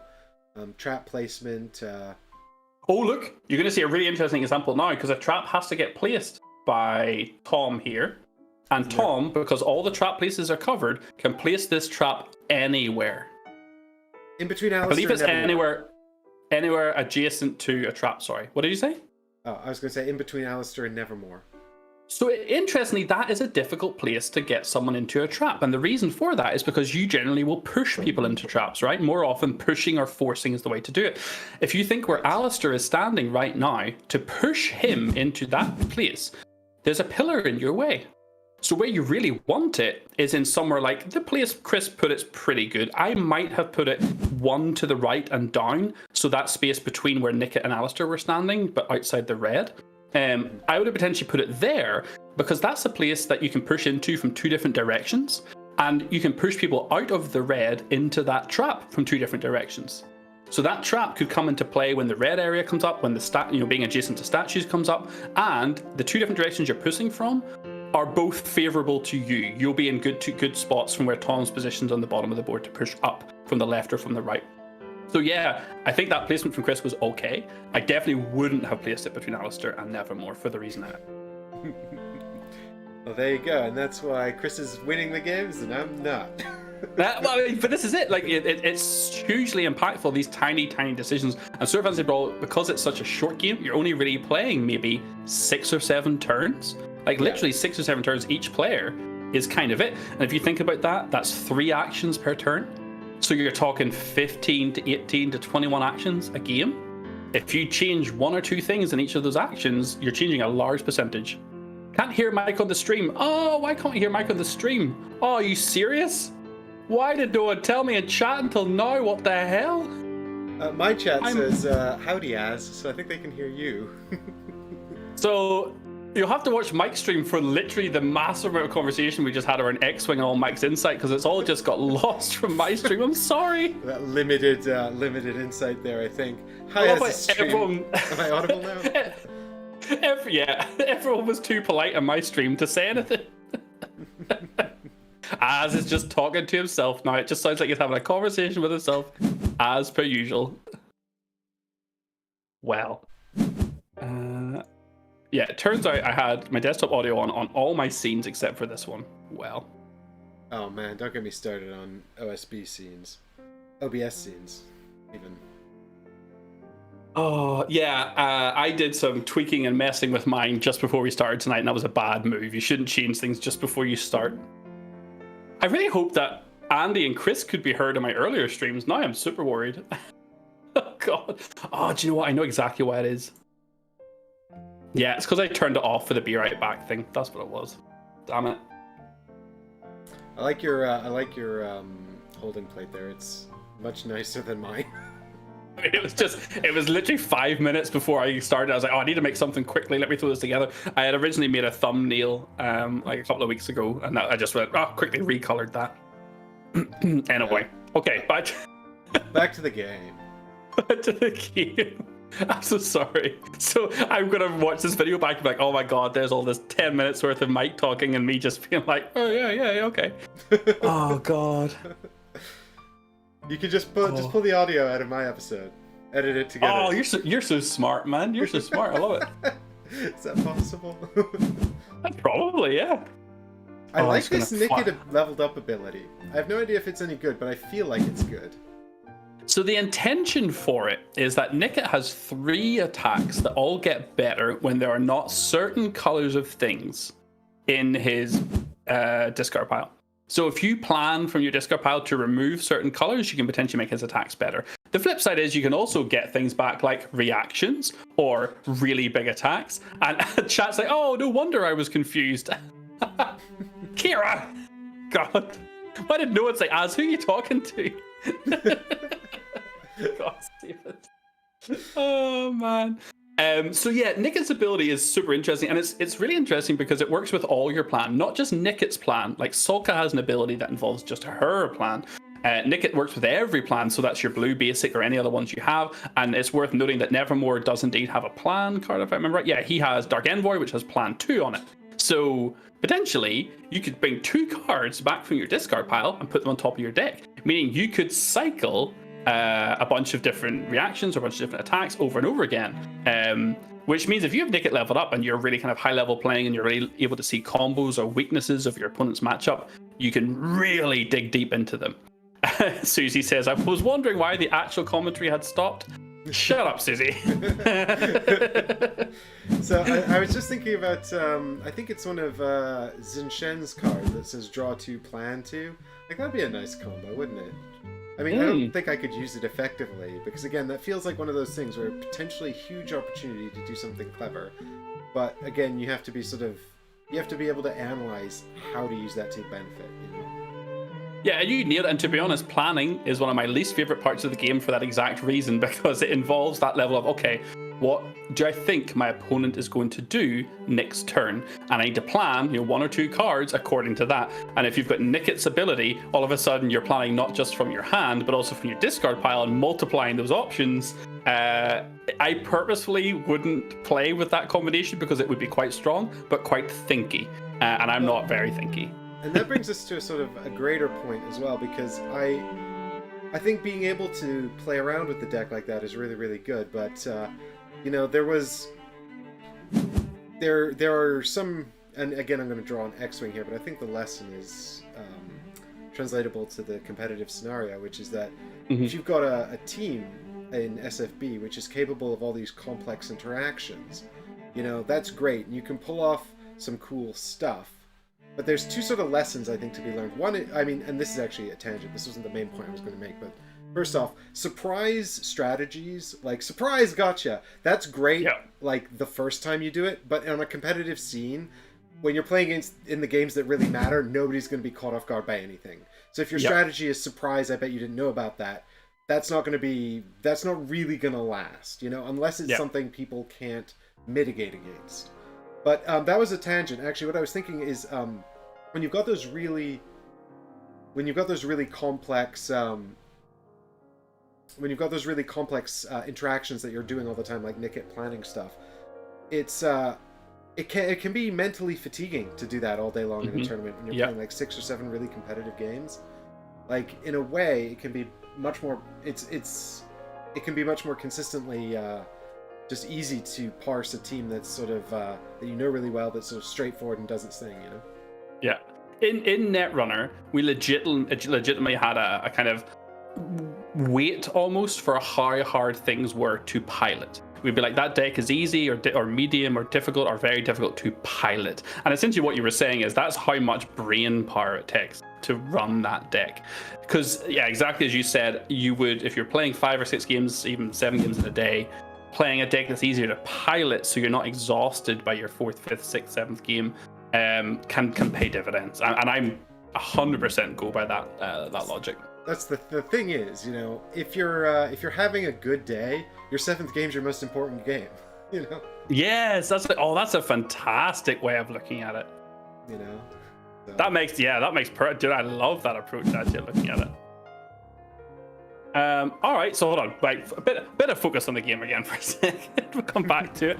So Tom has just managed to score a victory point by finally taking out Nickit. He's been sitting low since the moment we joined this game, actually. Now we have Nickit leveled up on the side of Tom. So we traded Nickits. Oh, we could see a really big attack here. Is there a red in the discard? There is no red in the discard. So this is a strength 4. Nickit is also buffed right now because of me hardy, so it's strength 5. Do we have a reaction there? Yes, we did. So we had Fearsome Spitfire, coming at strength 5. Shell of the Swamp defending for 3. So King Alistair in the end only takes 2. Wow, Nickit versus Nickit reactions coming out there. Nickit takes down Nickit. Nickit then attacks another ally, and then Nickit responds to that. That was really Nickit Fest. I love it. And also, yes, Niv, I agree with you 100%. Lorelei with red hard up, ignoring defense attacks thanks to Ake. Ah, my god, so good. Brutal combo. And yeah, there are cheesy surprise tactics, but then there are also like combos. And it's like, is this a combo team or a combo deck, or is this just cheesy and surprising? And only playing loads and loads and loads of games and working out if you can pull it off consistently will you find out. Yeah, well, 100%. Well, and it's like, if you want an actual tangible example, you can go back and watch the first game I played today against Niv, and Niv opens with Lorelei blasting forward and just murdering someone. I think he comboed it with another card, and I'd love to be able to tell you which one it was, but I still haven't memorized the cards well enough to do that.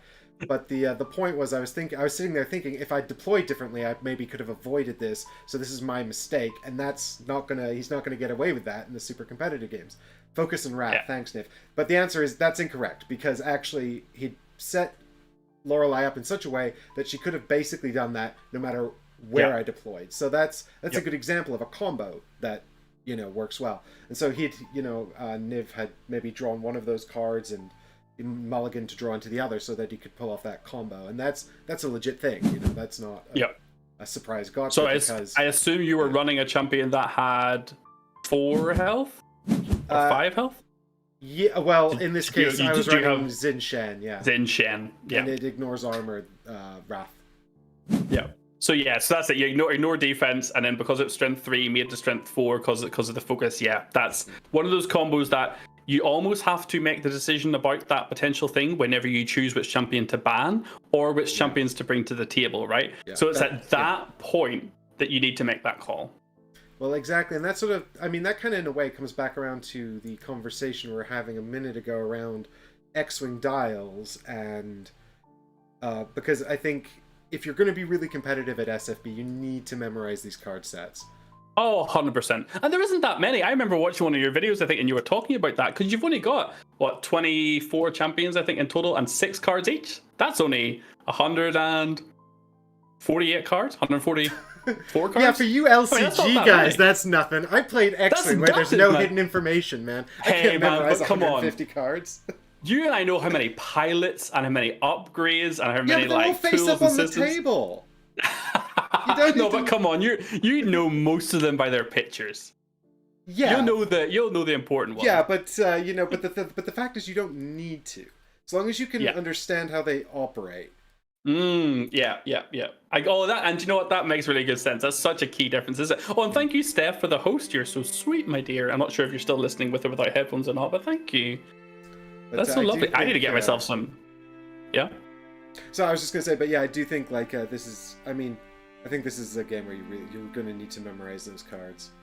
And The funny thing for me, right, is Netrunner is a game of memorizing cards to such an extent it's insane, because to win at Netrunner when you're the runner, especially when you're the runner and you're playing against a corporation, you have to know, or at least have a good idea, how many agendas you think your opponent has, where they are they scored or in a server or in the hand or in the deck.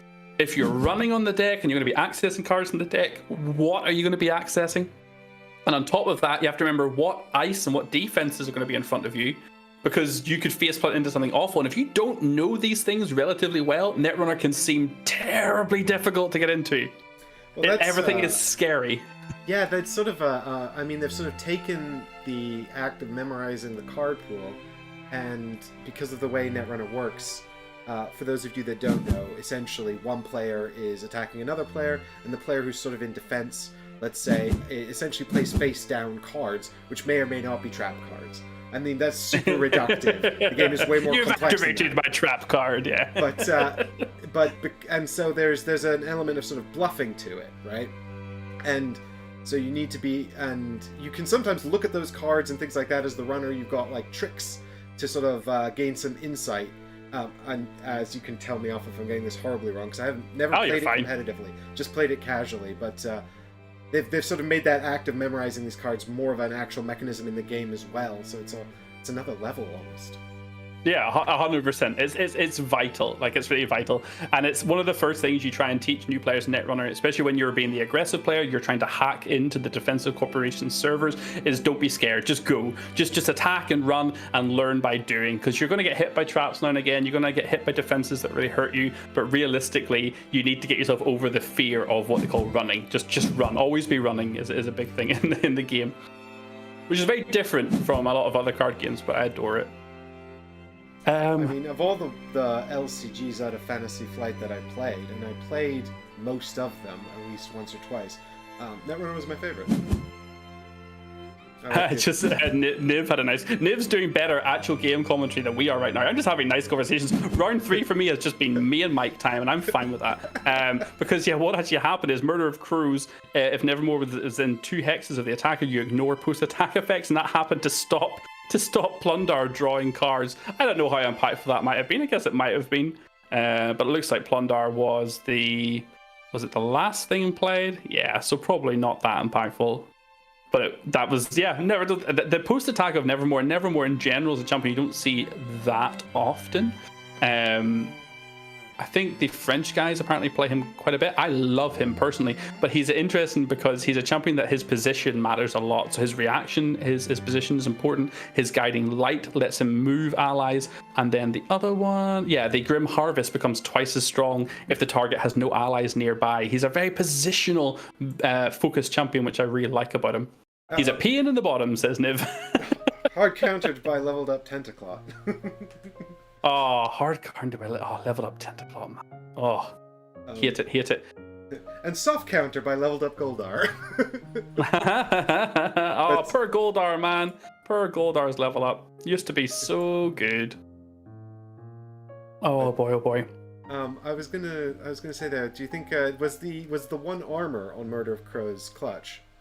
Was dealing damage to King Alistair? Well, no, but I guess Chris just wants to get as much mileage out of Alistair as he can.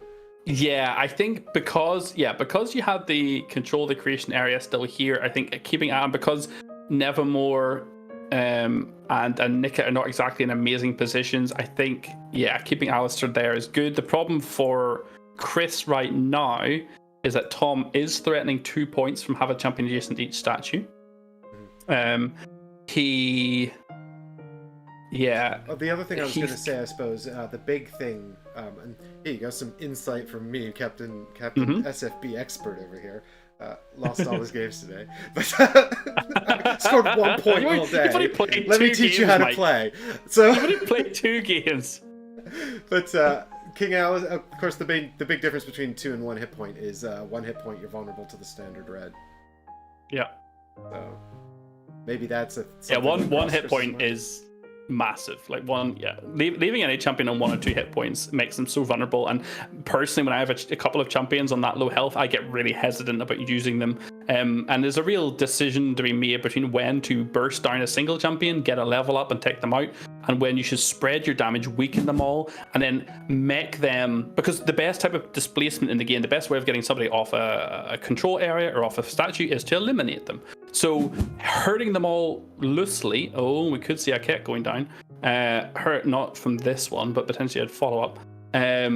Hurting them all loosely and then having them weak whenever you're getting into the really contentious rounds like 3 and 4 can be hugely beneficial to you taking the win. And it looks like Tom is going to get the 2 points here. I don't think Aket. Yeah, he does get the 2. So it's 4-3 to Chris. Chris has really set himself up to get a point from Aket. Aket's on that critical 1 health right now.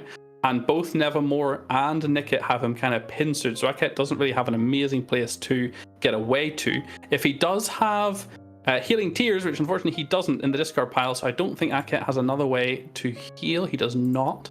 So Aket could potentially heal 1 with the yellow core and kind of move.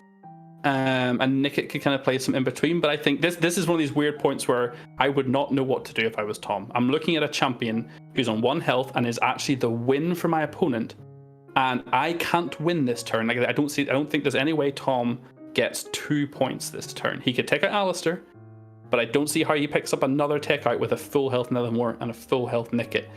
So what do you do here? Like I really generally, the other option is you heal Aket 1 and then hide Aket like out of the way somewhere and try and run intermission. But then you're doing nothing to develop your board state. You're doing nothing to continue pressuring. You're just actually losing at that point. Could see Alistair. Oh, sorry. Yeah, King Alistair get pushed onto a trap here. Is he going to move to the side? He must, surely. He must move to the side. Right? He's gotta. We should see Guldar's sidestep. Well, what's with the delay? What's happening? Right, Bree? Right? Is Robopound pause. one of your fans, or Nope. is that just someone on BGA? I think that's just someone in enjoying a good game of SFB. Nice.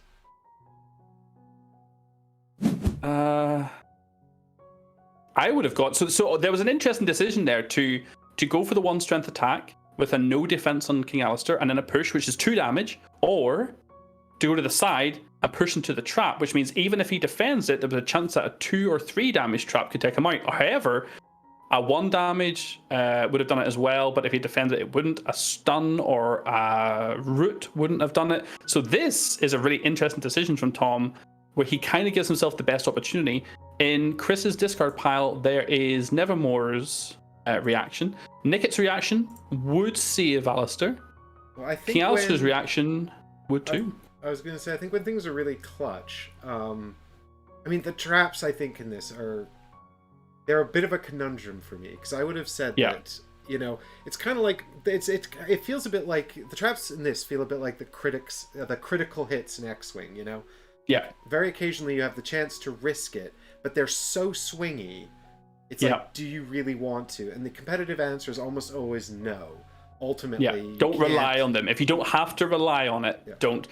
And to be honest, we saw a game earlier on between Caleb and Paul where each one of them were punished by traps. One of Paul's attacks got stopped by a root, so he couldn't make it and couldn't hit the target he wanted to. And Caleb actually lost the game by hoping that a trap would eliminate a champion, and it didn't. And Caleb ended up losing.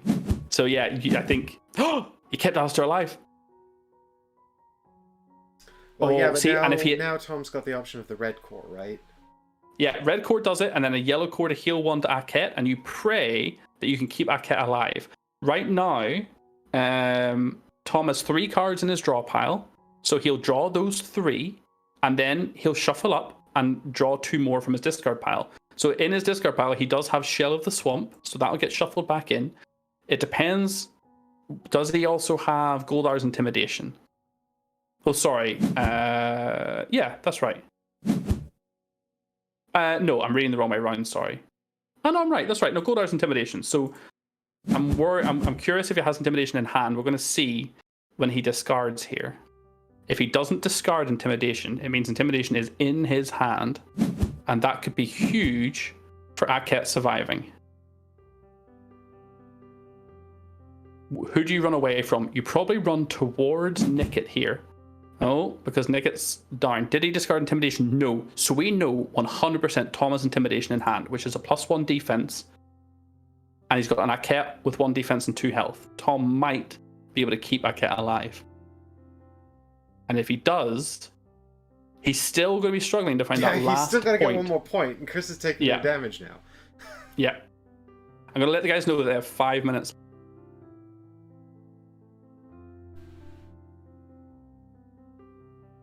Hey, Difter, Heggers, Eddie, everybody in chat. Hey, how you doing? Sorry, I'm just sort of like conscious I'm on 2 streams and stuff, so I'm not doing a lot of shout-outs. Chris was like, I don't think we'll need 5 minutes, but maybe we'll need 5 minutes. Excuse me. You never quite... Oh my goodness, excuse me. Sure. Yeah, Chris sounded like a moment ago he was really confident that next round he had this, but then as he was starting to say it, I think he was like, we might need the 5 minutes. Thanks, Susie. Oh. Do you guys have the word in America or in Canada? Do you have the word muggy? When you say it's muggy? Yeah. Today is muggy. It's like the day, it feels like I've got someone sitting on my face. It's really close, and it's warm, and it's stuffy, and it's muggy. Today is one of those days. Also because I got mugged. The struggle us streamers with our lights on have to go through. Right. I got mugged today by my mechanic for £800 as well, so that was the thing. So daylight robbery. Humid is not, no, Kira, humid's not strong enough of a word. Humid is just like, oh, it's like moist, it's wet today. I just joined to hear as once someone sat in his face. I mean, it's been a long lockdown.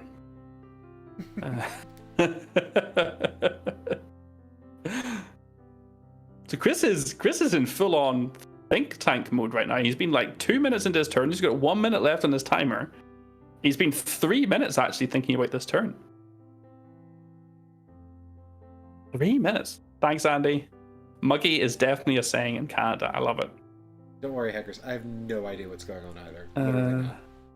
Hold on. Do you feel like you're at the mechanic, or that the fact that there's a severe lack of sitting on face? Don't answer. I just assume it's both. You gotta watch those. You gotta watch those terms and conditions over there on Twitch, man. They'd be cracking down. Oh, just what? I mean, no, just you could. Mike, you can sit in my face. Here, like, we could be doing jiu-jitsu, you're fully clothed, you know, it's just fine.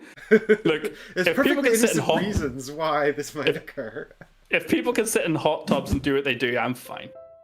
This nightmare is really interesting because it's not actually going to end up doing any damage. Oh wait, he did move to do damage, so he's going to do 1. So he's got it. He's got it. Very nice. Very nice. No! What? What just happened? Oh no, I need to... What just happened? Hold on a second. What did you just press? Hang on, do I still have the game on my screen? I need to go back. What happened there? I totally missed that.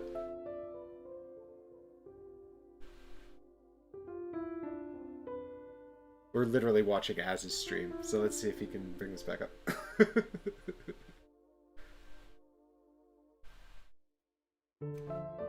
I was gonna swoop through him for 1 damage and then basic red him for the 2nd damage. I didn't care if he healed. I was expecting it, but he moved the 1 space that I couldn't swoop through him and reach him with the red core. Oh my word! It was amazing. It was so good. I didn't plan that.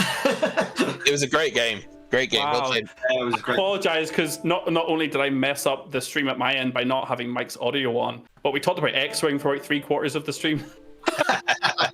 The round 3 stream's pretty messy, unfortunately. I've just got the final board state up over here on my stream. And yeah, that we were sitting there pondering, how is Tom gonna get this point? And then Tom, I don't know, you did? Can you enlighten me? Yeah, I need to.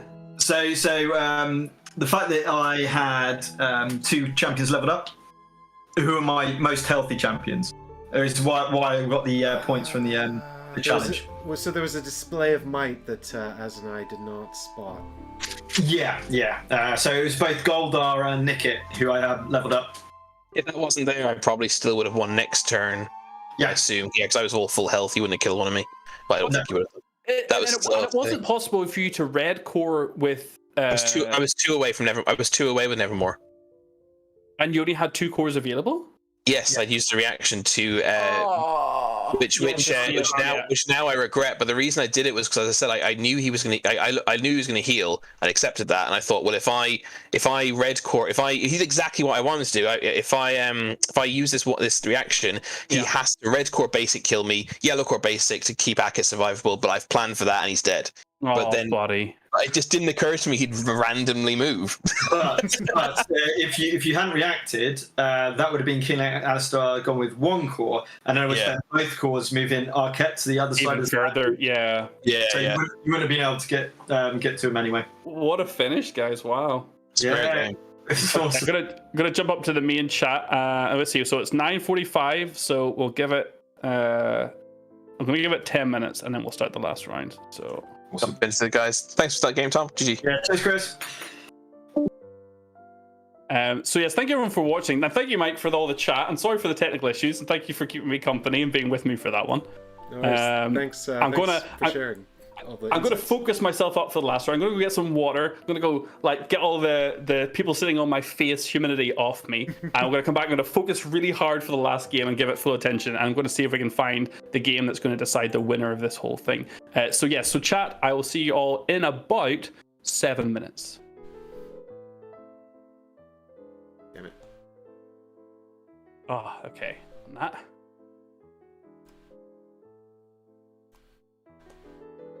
Wow. They're all playing at a level that's like way beyond where I'm at this point. I need to play more of this to compete.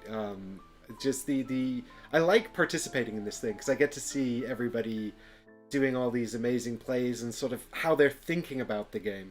I think, the best way to learn the competitive game is to participate and to play it and to sort of deconstruct it with your opponent afterwards and hear how people think about the game, because that really helps you get insights into what you should be thinking about. Wow, the level of skill has, since I sort of started, because I've been around with SFB since the beginning. I've got a prototype of it here somewhere, but the level of sort of skill and the way people are thinking about this game has gone like way up, and even in just 2 weeks, I can't keep up with it. Amazing though, amazing thing to observe. And fancy filmmaker, glad you got to play Nemesis, and I'm super glad you had a good time. Rocky training montage incoming. Well, Eddie, I think my days of playing competitive games really competitively are probably a bit behind me.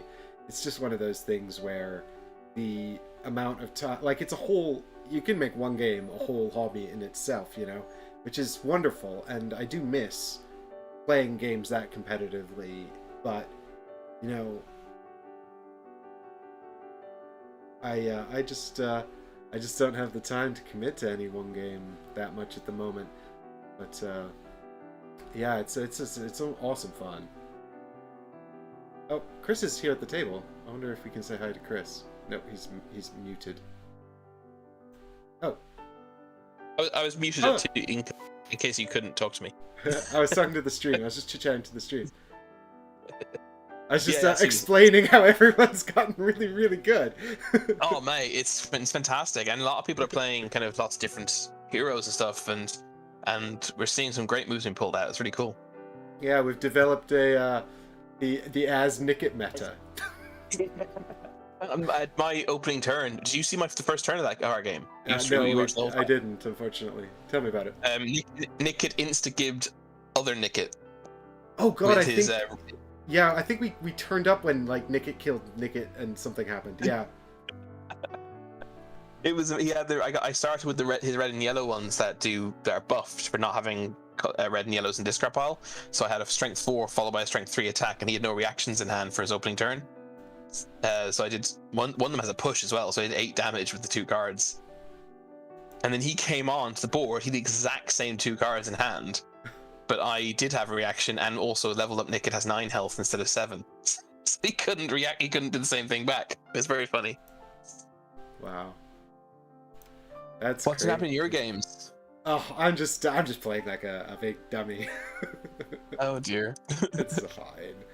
Like it's nice actually to sort of see all these. I was just saying to the chat, it's really nice to see all of the insights everyone's got and sort of how they're thinking about the game and all that kind of stuff. I also had a nice conversation with Az where I was moaning about having to memorize 150 cards, and he's like, 150 is nothing. I agree. He's an LCG player and I'm an X-Wing player, so of course we've got antithetical opinions. Is it 160? Hey guys, Hey Andy.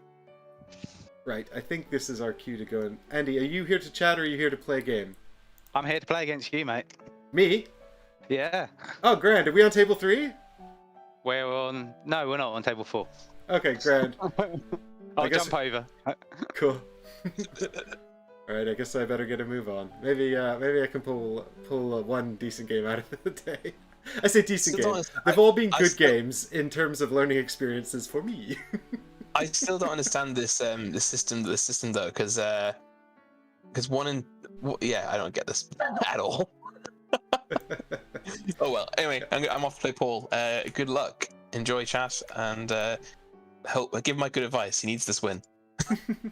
And good luck to you, man. Play well. I'm sure it'll be another great game. I'm sure it will. Take it easy. All right, guys. So there are the current standings, anyway. You can see those there, and I'll just pop over here. Hi, Andy. Hello. Sorry, Hi, I thought we were on table 3. I didn't know if you were streaming or what. So I was a am bit wary streaming. about jumping in. I am streaming, so I was just catching up with Chris. Are you happy to be on stream? Is that okay? No, she's still. Grand. I'll watch which is normally very blue. Well, you But and I I was probably watching have a your- good reason to be swearing today. Well, before tonight, I've played one game since Essen. Since So Essen? that's when you guys were there.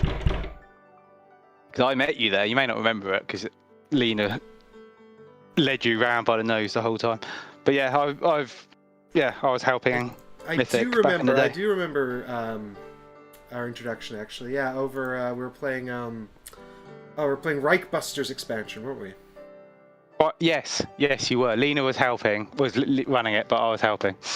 Yes, Oh, grand. indeedy doodly. Bring back Essen or any con, frankly. Well, I think I'm. If everything goes to plan, I might be at UKG in August. Well, I can't decide whether Games Expo is worth going to this year, which is an awful thing to say, but it's going to be so small. And what makes Expo good is all the open play areas and all the rest of it, and half of that's not going to be there. I mean, I imagine you and I have very different experiences because I mostly these days I mostly go there in a capacity as a YouTuber and media person. Oh yeah, so you're bouncing around doing demo, whereas I'm doing demo, but of the same game all running a booth, you know. So Yeah. As a punter, I don't know if Expo is going to be as fun this year, which is a shame. But at the same time, I want to support it, so I'll probably go for the day. I mean, the UKG is one of my favorites because it's got that real nice balance between sort of the publishers and people actually being there, and also playing games in the space to play games. Oh, absolutely! It's got a real community feel to it, whereas like Essen's so cold in comparison. I mean, it's got no space to play. It's got none. I mean, I'm told some of the hotels have people just play in hotel lobbies and stuff like that, but it was just. Don't get me wrong, I don't regret going to Essen, and I'd go again, but I wouldn't pay to go to Essen out of my own pocket, not as a punter. No, as a punter, I mean, I don't know. I mean, I pretty much always go again in my capacity as a media Yeah, person. yeah. Well, it's your job, isn't it? You know. Well, so Well, I wish it was my job, but I'm yeah, working okay, on yeah. it, you know, but, You guys do quite well, don't you? well, we've You're got getting there. a series of wonderful Patreon supporters, you know, and we get some nice support from for the occasional review copy, things like that. Yeah, yeah, which is good, but it's not enough to live off. So, I guess. Well, the other thing I'm trying to sell at the moment is commissions for my setup and rules videos, which I'm working on. You've got. Well, you're good at them, but you've got some big competition with Rodney because he's Oh, like yeah. the go-to for that, isn't he? So. Yeah. Although I will point out to all of those watching that I am cheaper than Rodney. Just saying. Haggers is like, I heard your Patreons are jerks who keep making you play U-Boot. I didn't say that. U-Boot's a fun game. I very much enjoyed watching your Resident Evil playthrough. Oh yeah. That was good. I can't play those games. They just. I love watching them and all the rest of it. I cannot play them for love or money because I want to go in guns blazing, and you can't do that because you obviously don't have enough ammo ever. And well, no, neither did you, mind you, because Michael used it all shooting at walls. But yeah, we make a good team actually, Michael and I think. Yeah, those are immensely fun things to stream. I really enjoy doing the Resident Evil stuff. oh, it's fun. I mean, I used to play the original Alone in the Dark back in the day. So Oh yeah. what is it with those games having absolutely dog awful controls? It's Oh. like whether it's a UI or whatever it is, all those survival horror games have horrendous controls, and it's like just make it It's how they created fear in the olden days. You know, it was a lot harder because you're back then, especially panicking when over to everything's what to press.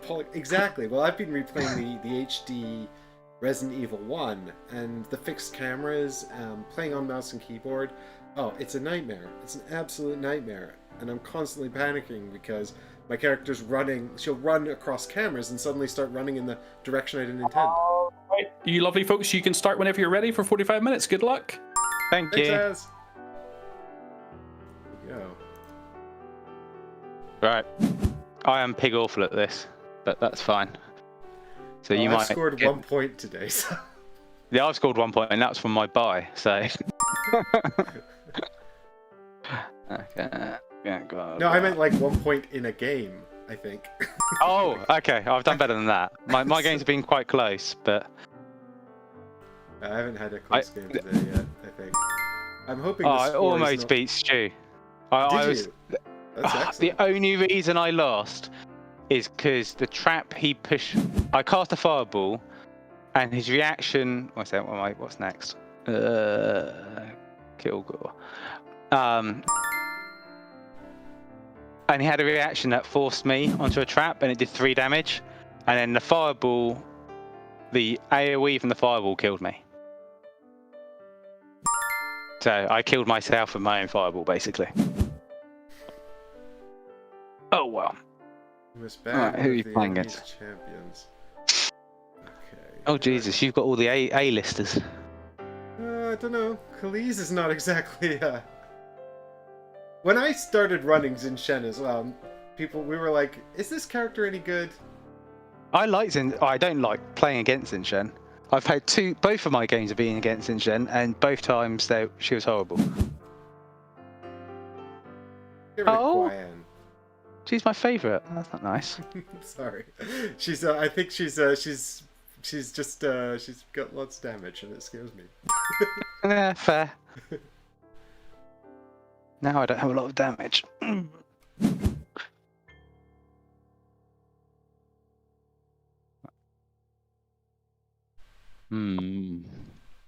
haven't played Goldar yet. Let's play Goldar. You'll notice all my characters from the original box, because when I used to demo this, these are characters I vaguely know. I don't know any of the new characters. Whereas I played about 3 or 4 games with the original lineup, and then I didn't start really getting to play again until it was on BGA, which just kind of goes to show how much time I've had with the game, I think. Who do I want? My chat is like, I think we all voted for U-Boot again. God damn it, Difter. I need Difter there, actually. He was on stream with me for like 5 hours giving me rules helps. He's a real trooper. Oh no, we probably shouldn't use that word with U-Boot around, but you know what I mean. Did U-Boot play online? Is it alright? Oh no, I was live streaming the actual thing, man. Oh, physical. Oh, Yeah, physical Okay, game, well, running okay. all 4 roles myself. oh Jesus. Okay, I might have to catch up on that one then. I think I mean I think it's a stream that exists for the sake of posterity, you know. Oh. What do I want to keep?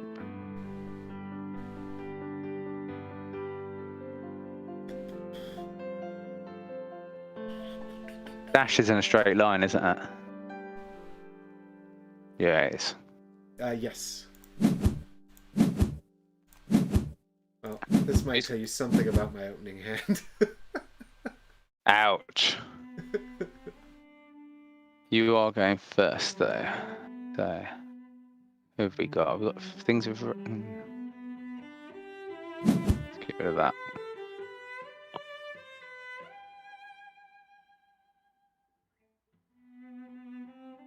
Oh, that'll do.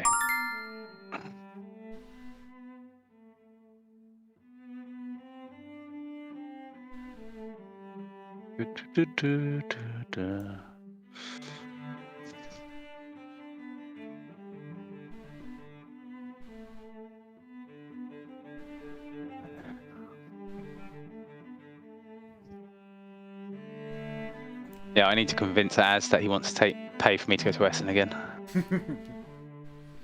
It's a way to do it. You'll be turning coat from Mythic to Lucky Duck Games then. I am no longer working for Mythic. Let's just say that. That's all I will say on streams. That's like basically everyone on in this tournament. Mm-hmm. That's fair enough.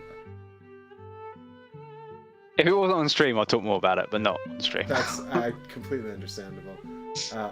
You know, I'd prefer that we let someone that you might end up having a business relationship with not get bad mouthed on a stream. Sure, I mean, to be fair, like I'm very, I've always made sort of being independent a very important part of my approach to the media creation. You know, that's Absolutely. why I've got a lot. That's why I wrote a Patreon and I don't do previews. And you know what? I should be looking at my cards here, but absolutely, it's a way to go forward. I mean, I used to do video game journalism back in the day. I mean, I'm going back 20 years here, but like, you used to go out to E3 and all the rest of it, all paid for and stuff. And it is gross how much reviewers are bribed, blackmailed with stuff continuously. And it's like I'm starting to see it more and more in the board game media, and it's kind of like it's just not nice. I mean, we're not as bad as the video games, but it's heading that way. Well, and all these paid previews and reviews and all the rest of it, it's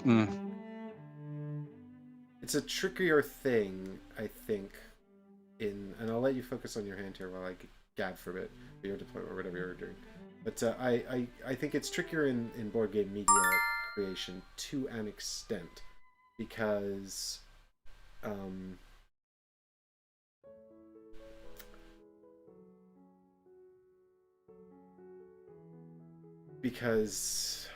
now it's my turn and I can't talk. Basically because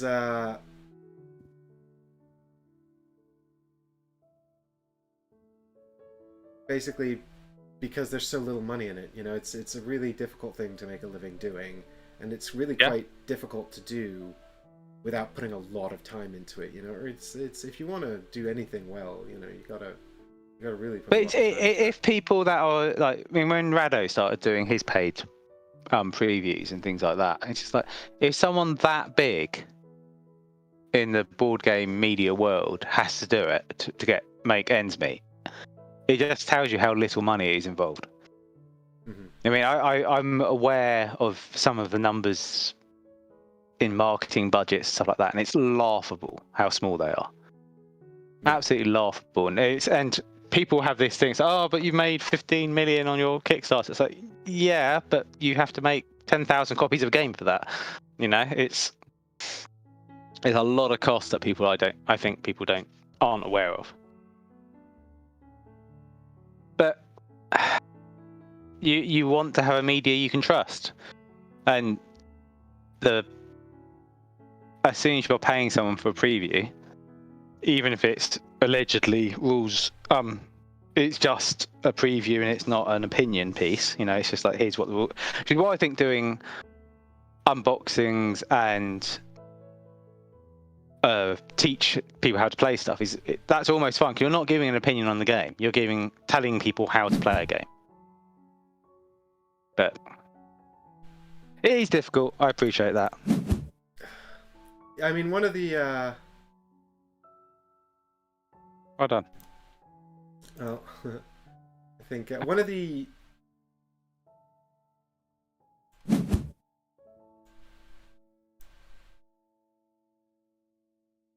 Oh, I messed this up. Sorry, not sorry.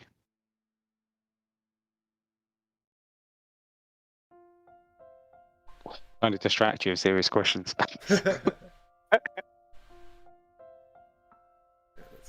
Well, I guess I'll just have to do this then.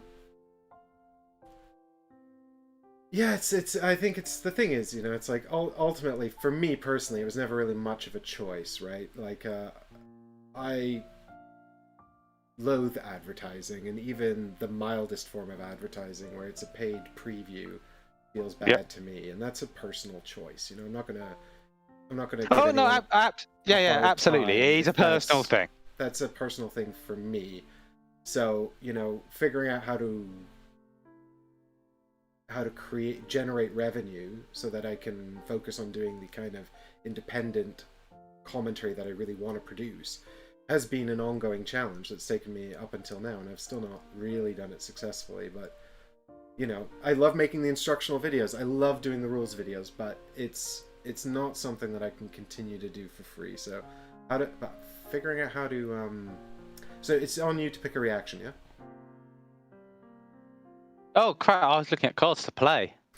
Yeah, well, you're if you have one to play, you may. It's you're reacting to Darren's attack. I choose not to react. Very well then. Alright, now it's you. Right. Thank you. I'll actually pay attention now. Right. But yeah, I mean, and that's the other thing. Like a good example was I was commissioned by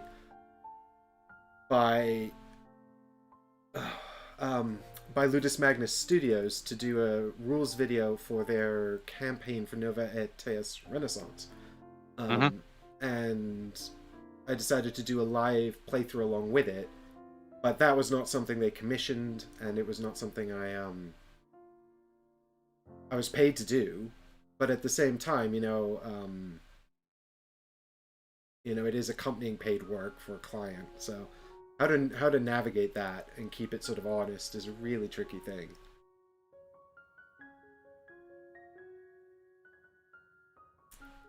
I don't have the cards I need.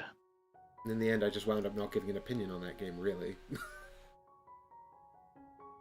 I didn't do any kind of review. I didn't do any kind of preview.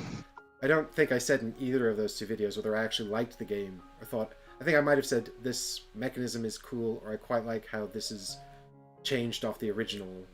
I don't even think I said that. I think I was trying to pull a Rodney where I just don't give an opinion, but it's hard because it is hard. I'm very opinionated, damn it, Andy. Yeah, exactly. Yeah, if the tokens are, you know, if the quality of the production's bad or whatever, it's very hard to not reflect that. It isn't what I want to do. Oh, this is the best card in the game, though. This is my favorite card. It is a fun card, but it's love not this what I card. want to do.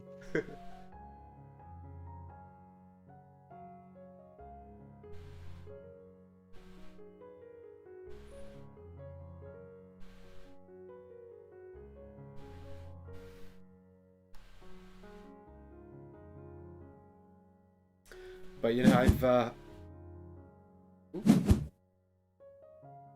Pushing Darren onto a trap hex. Is this a good idea? Screw it.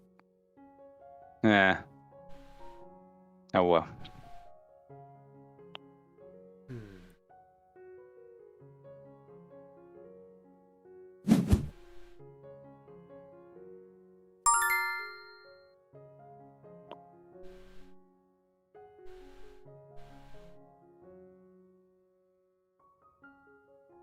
Okay, so let's see. It's all hug destruction tower. 1, 4. Okay.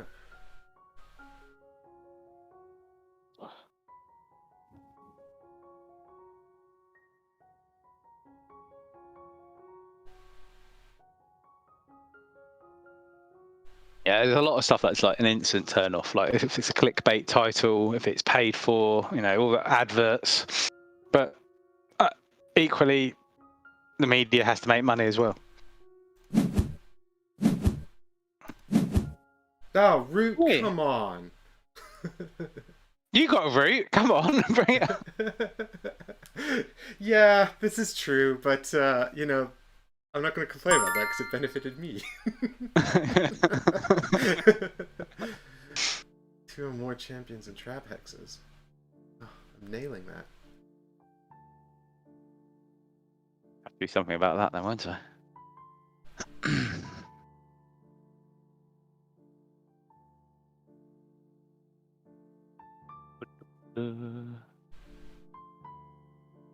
So what cons are you guys doing this year?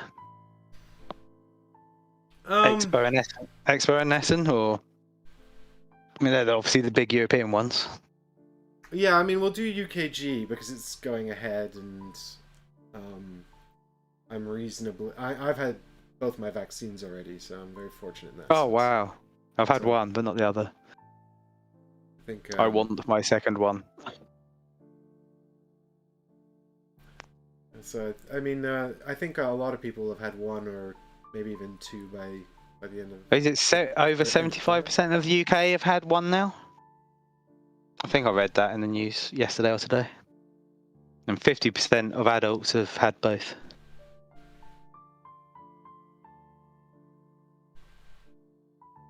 Not to try to get too political, but it's nice for something to be going right in this country. Yeah, why, amen.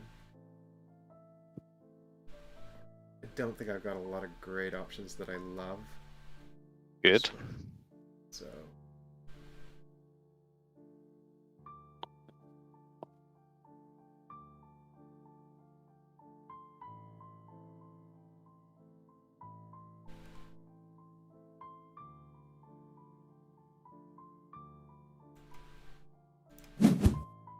The contemplation.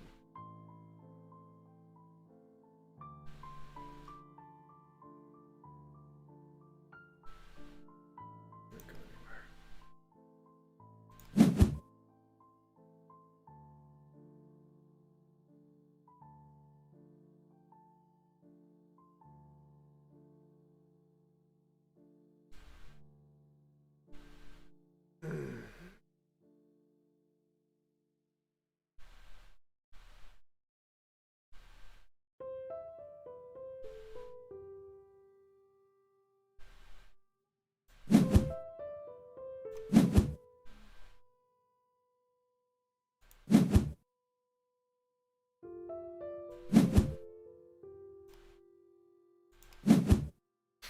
Basically just Make planned friends. this round.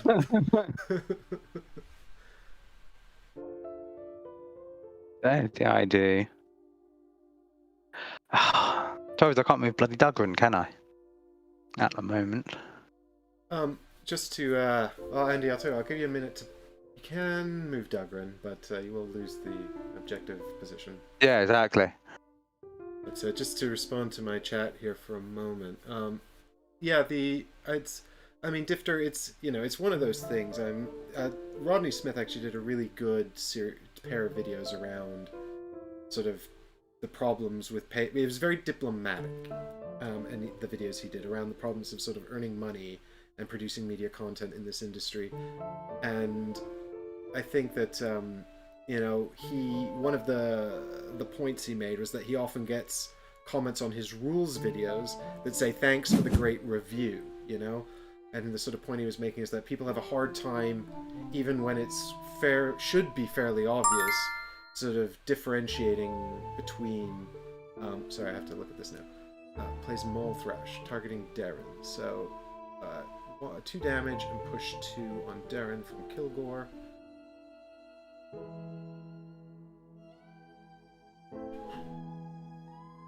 Alright, so this is why we brought this up.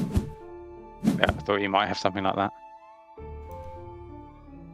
Wait, why did I move? Oh god, Because I do it before. it's an after reaction. God damn it.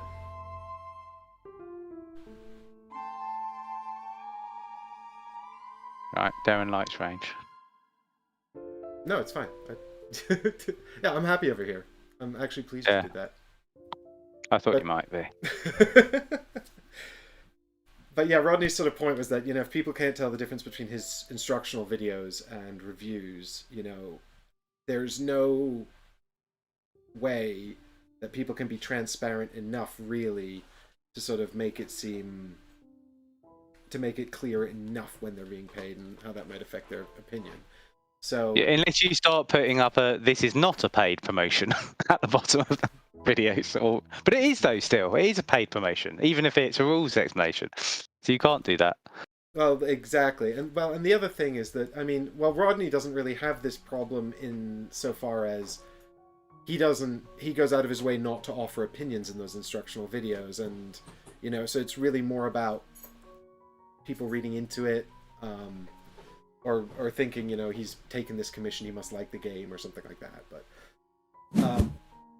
obviously in other media channels where there is a lot more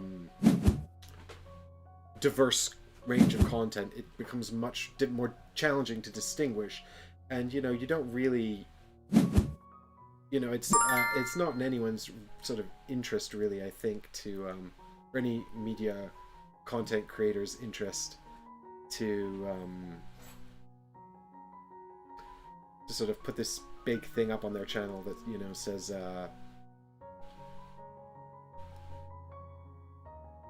We're getting money for doing this. yeah, exactly. Oh god, I think I had a plan here. I think I'm gonna have to change my mind because you didn't do it. I thought you would.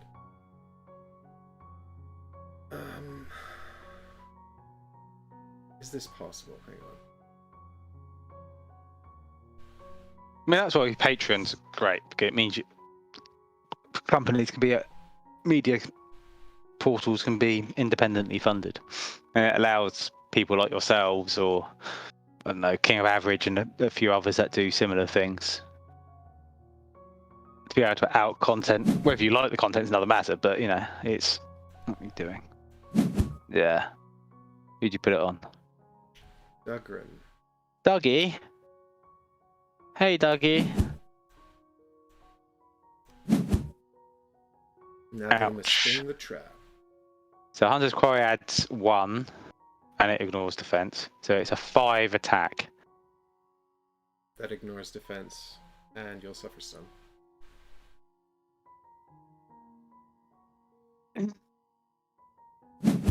Yeah, Heggers, YouTube does have rules around flagging up when you have been paid to promote something, but there's ways around that. And the other thing is there's the thing is, like, there's been sort of, if someone's deliberately trying to conceal it, it's not a problem, I think most of the media content creators out there are not trying to conceal it, necessarily, but also, it's very, very hazy as well. Like, I sometimes have people that come to me and they just, they talk about reimbursing me for my time. They're not paying for a good review. They're reimbursing me for my time, right? Exactly. And I don't really see personally, again, and this comes back because I'm very idealistic and like sort of hardline about this. So I come back and I say, well, there's no difference to that. But of course, that's my particular perspective. I think a lot of people would see a big difference between that and feel it's quite different, and that's fair enough. I think that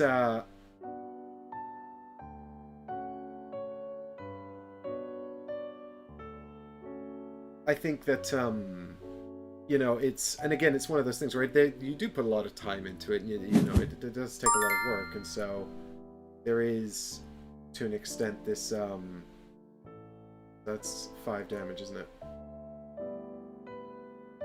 Because you've got 2 ready cores, yeah. Oh god, it's tough starting next to Dugrin. I did not Dugrin, no.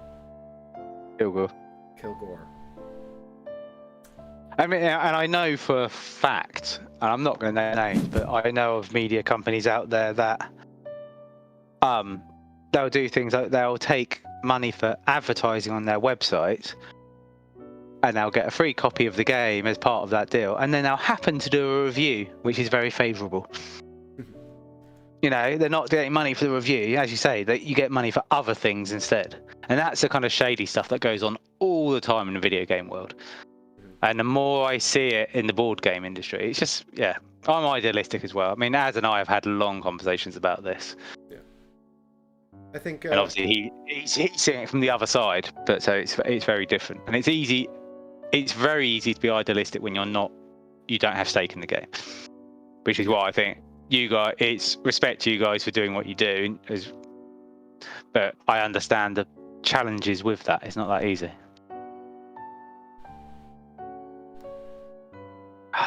And sorry, I'm not where am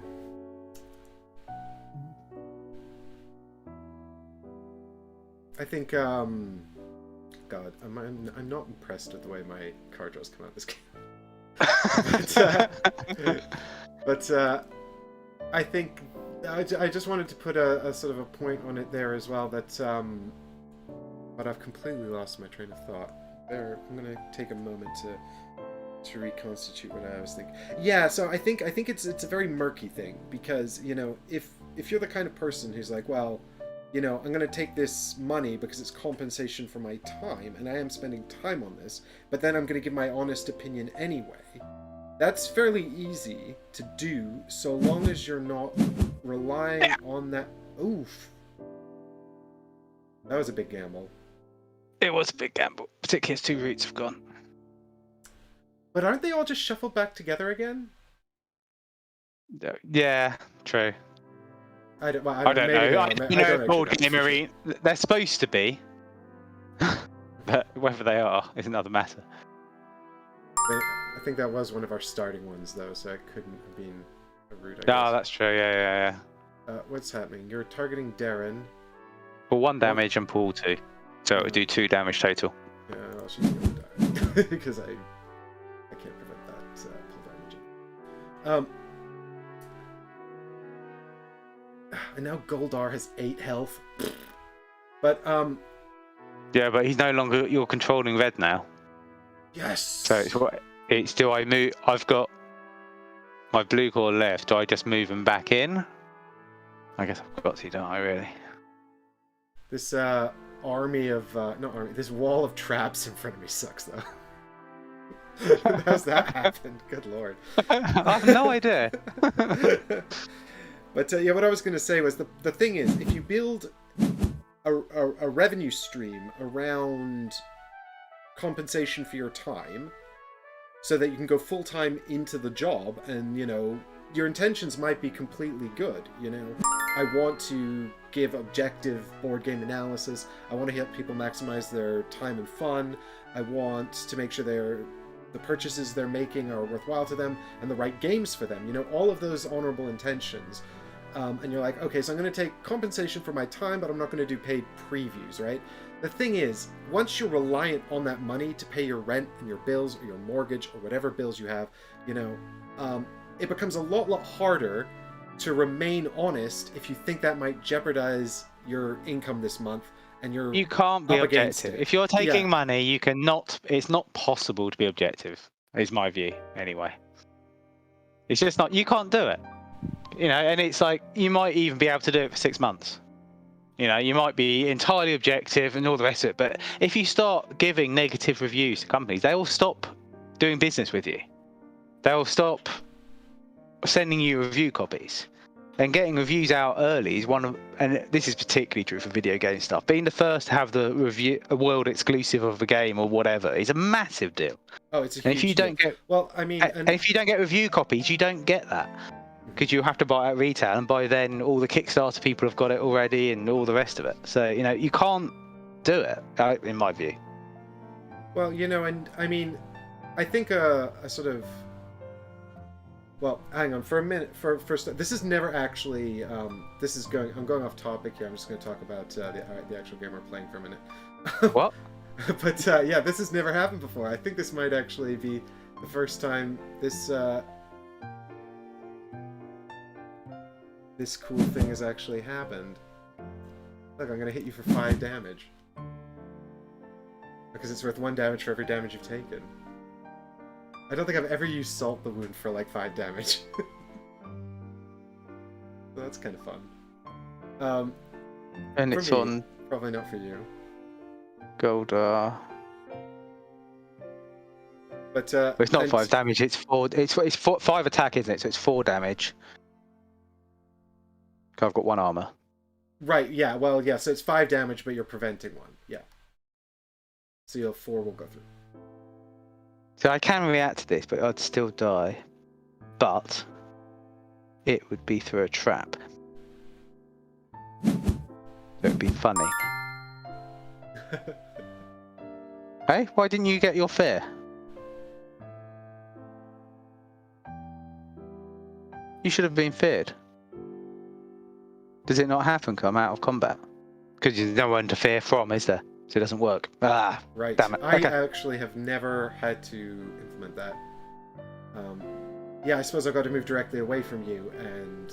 If I'm not on the board, you can't do it. So therefore, it's no longer. It's an effect that happens afterwards. Yeah, it happens after the attack. So you can't. Yeah. Okay. Fair enough.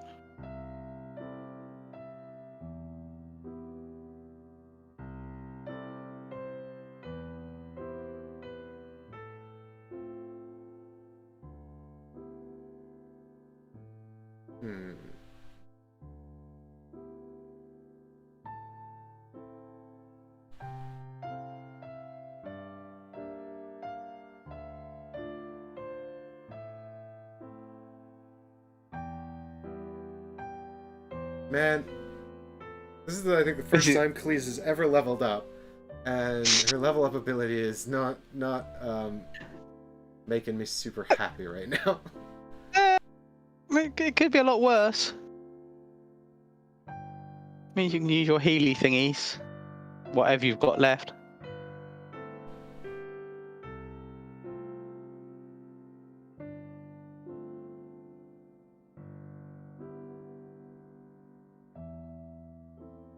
If hasn't watching this game, it's the slowest, most uneventful game.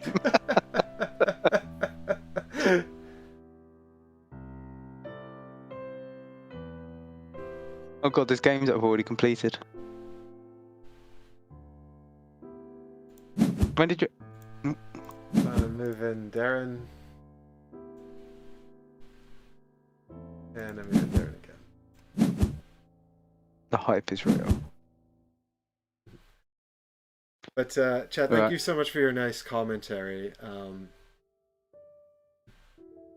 I do appreciate all of the nice things you're saying. And yeah, you know, I think, you know, I mean, then, and you know, in the defense, I suppose, of publishers, some publishers have been very kind to me, and I have been honest about their product, and they've still been quite nice sometimes. So, you know, it's not a full withdrawal of support, but, you know, you've got to understand they're looking for the people who are going to spread the name of the product and give it good reviews or give it good previews. And they're not going to prioritize supporting people when they've got. And that's the thing. It's just you got to make these kinds of really tough choices when you're in. It's not the job of the publishers to keep the media in business, unless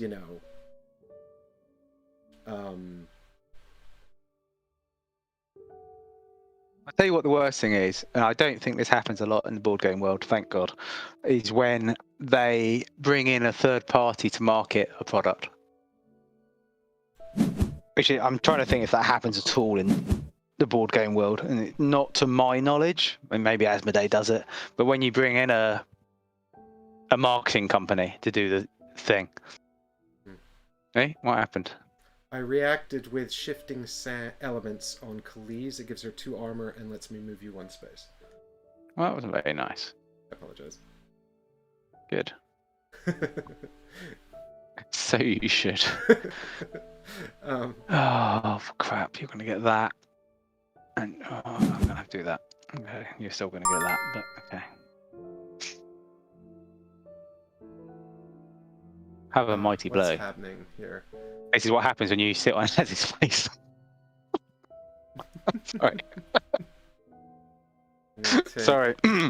Push 2. If the target is damaged by the push, they suffer stun. Oh.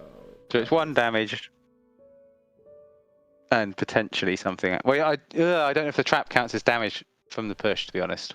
If it is damage. I guess we'll have to find out because. Where am I going to put this trap? There, I guess. Okay. And did you get stunned as well? I did Yes, get you stunned. did. I had Okay, to that's right, discard a card, so. Contemplation. I think you're don't going to win this game.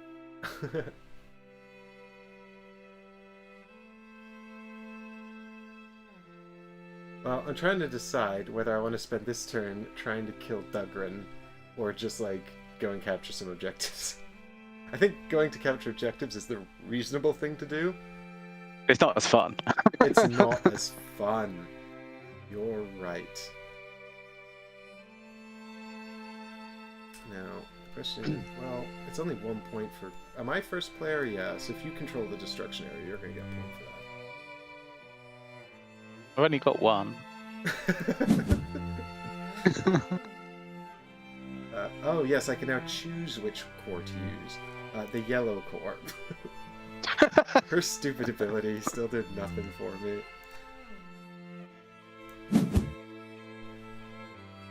Hey? So that No, heals Zinshen for 2 and gives her +1 movement, +1 attack.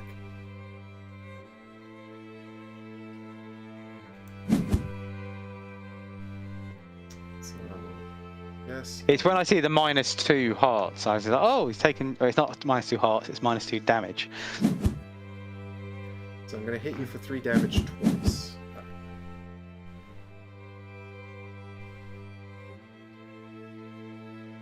Right, Kilgore's going to solo this. Kilgore's got this. No worries.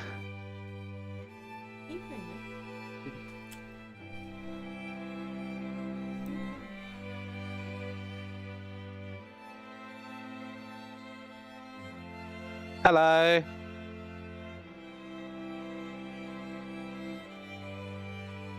Yes. Not for us. It's not embarrassing for us.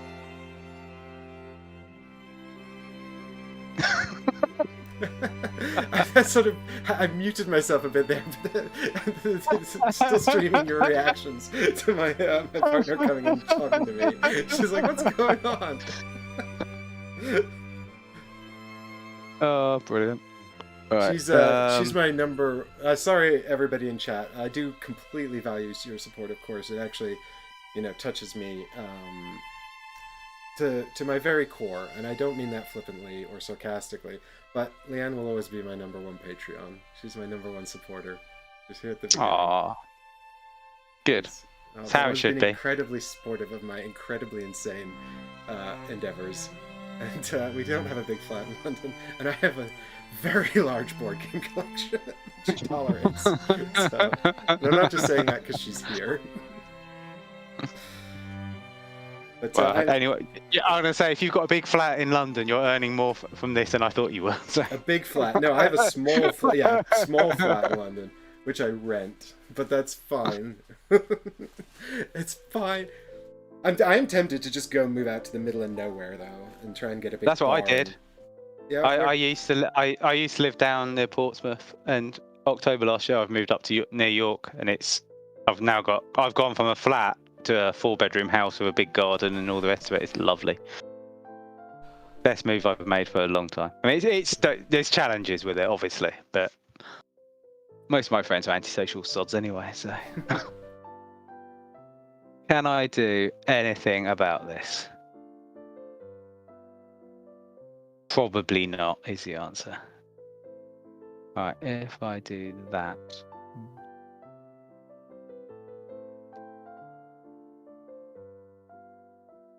Right, okay. I have a plan. Which works if you don't react. So no reacting, okay? We're good with that? Okay, I promise.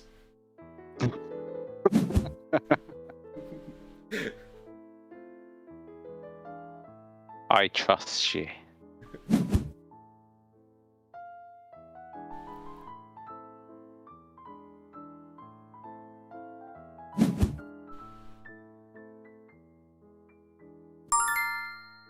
Kablam!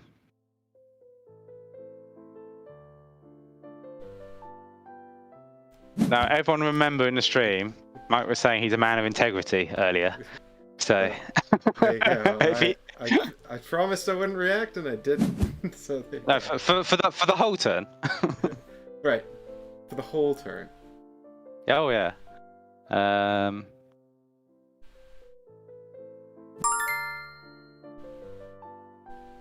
right. Well, I did say that. So. Yep. It's respect, you know. Yeah. Nobody tell him about my hand. I'm sure you had all 3 reactions in your hand and chose not to. Okey-dokey. What are the objectives? Okie dokie, lemon smoky. Oh, gosh, if Khalees could have just survived, I might have actually been able to. At least 2 champions leveled up. Yeah, score that one.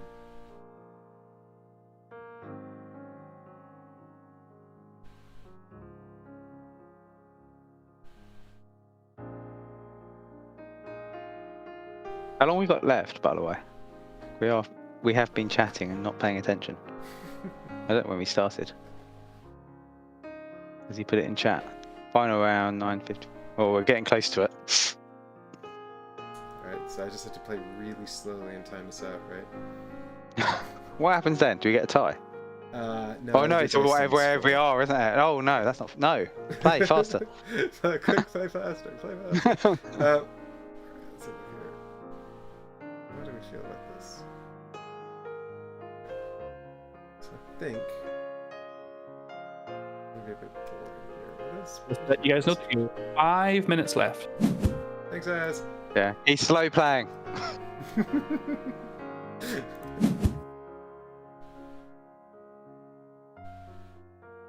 Right.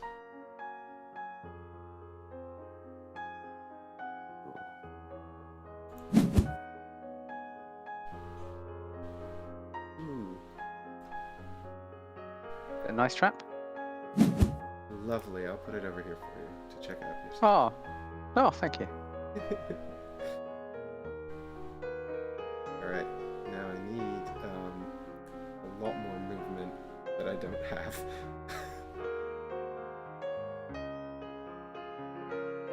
So I guess it's just gonna be this. It's kind of boring.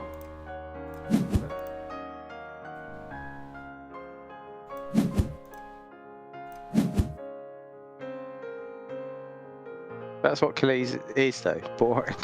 No, she's great. Really? I think she might be great. I just need to figure out how to be great with her.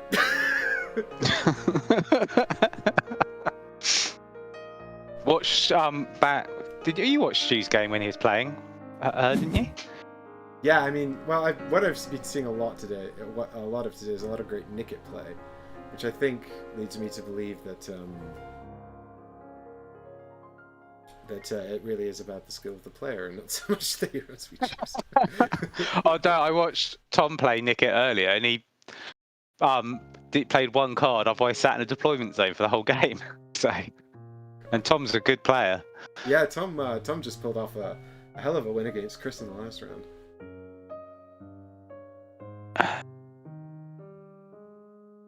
Yeah, I'll do that, and then that. Then I can't do that, so I can't do that.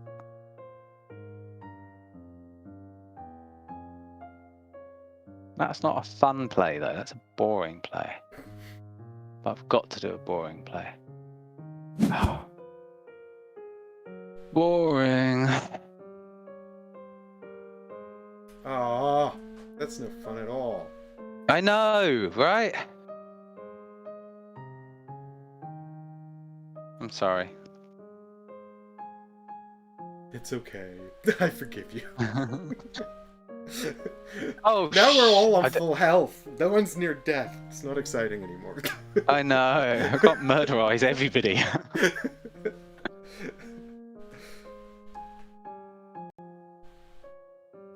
I guess I'm doing this. Yawn. Let's draw a card. Make it exciting. Make it the right colour. It's not the right colour.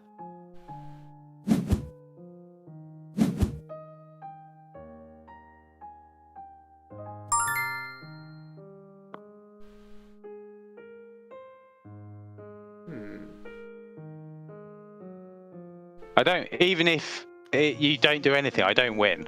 Because... Oh no, it saves 1 point, doesn't it? I do win if you don't do anything. I get all 3 points. Goes forward on your go, not my go.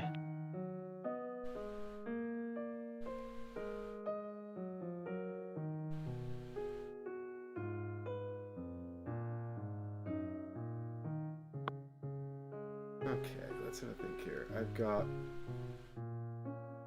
Now, if you score this, that's 2 points to you. You need 3 to win. I need 1 to win. And I've got nothing.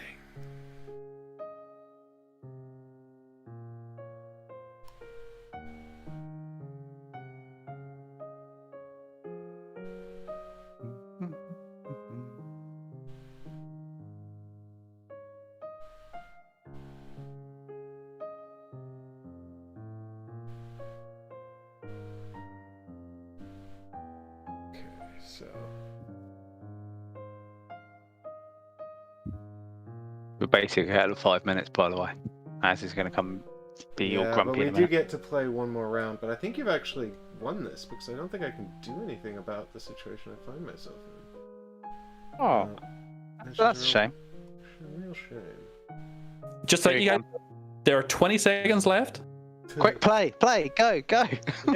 If it runs out of time, you will finish this round, and then you will play one more full round. Yeah, but I think I'm pretty sure Andy's going to win at the end of this round. Okay, well, you got 7, 6, 5, 4, 3, 2, 1. So finish this round, and if you need one, play one more. That's his dad voice. Yeah,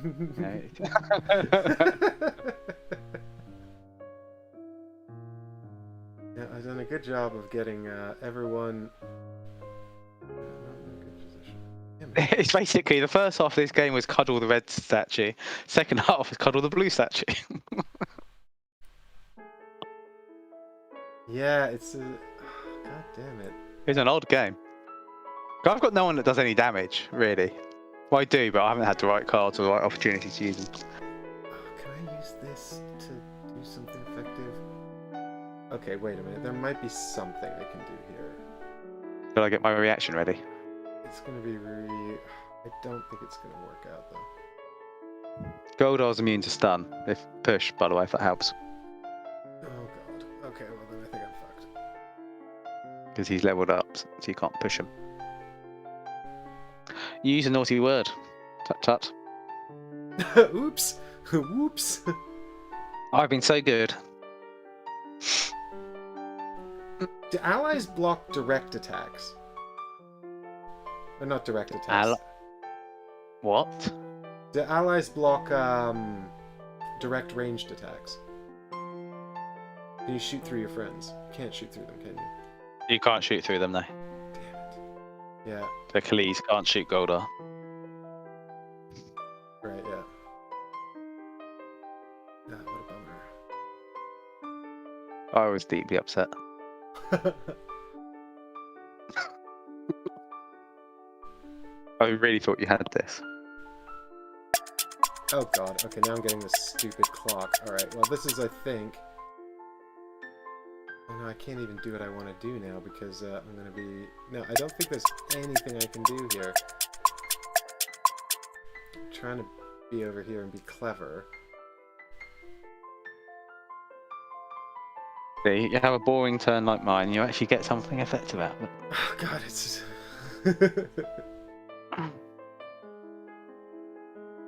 No, because I need to control the blue zone. Well, no, I need to get you not to control the blue zone, which I don't think is possible. You'd have to move... You only need to move one person. If you could move Kilgore... I know I'm helping you. Yeah, no, but the thing is, I don't think I can move Kilgore. I don't think I can move Kilgore. And also, I don't think that I can move anyone else far enough. Which is inherently the problem I've got here. And I might have a reaction. And you might have a reaction. Okay, well, here we go. Right. This is... That's not going to work either. Damn it. Shit.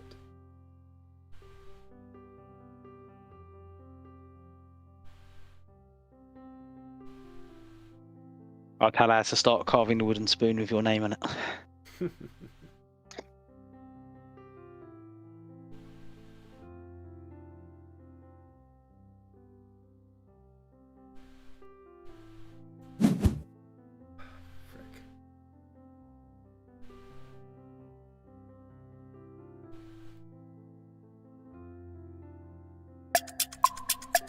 It's really annoying because I put that trap there hoping you'd get pushed onto That's it or enough. something. No, That's enough. no, it's not. Because you've still got 3 people But I adjacent only to get- the statue. And you Yeah, have but I don't control the manipulation Yeah, area. but you have 2 or more people adjacent to the blue statue as well, and that's 3 points. So I'll get 1 from that. Yeah, and 2 from But I don't control the 3 manipulation area. Yeah, but three adjacent to the same statue. That's 3 points. That's 5. Oh, I didn't even see that one. God. Yeah, okay, fair enough. Gosh darn it. And regrettably, Goldar's immune to push, and I can't move far enough to do anything about Dugrin. Stupid minimum range.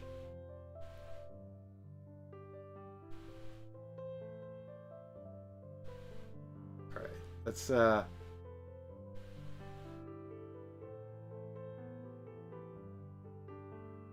Is there a red card that enables me to win the game? Is it in my discard? I have nothing in my discard. Okay, let's play this, because everything else is a failure. We're not the last, by the way. Oh no, I there's can't, another because team. Khalees died. I can't even play this anyway. Oh, we are the last. Oh no, now. you must choose a Niv. card to discard, because you've been stunned, I guess. Or Oh, something. I okay. don't know what happened. Oh yes, because I displaced you with Crap. Xin Shen. Doesn't matter really. Do I need to think about this or not? Probably not. I think I'm fucked. Yes, I am.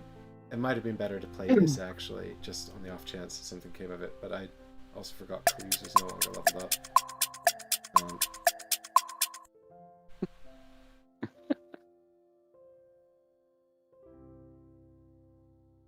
Yeah, if Goldar wasn't leveled up, I might have been. I could have done this.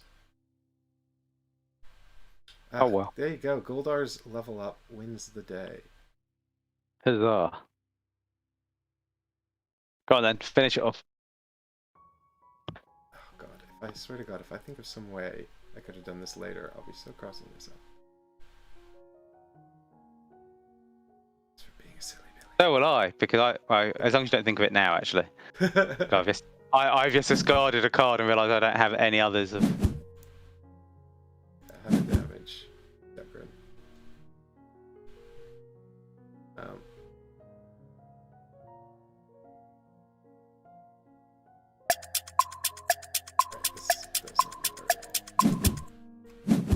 I'll just go over here.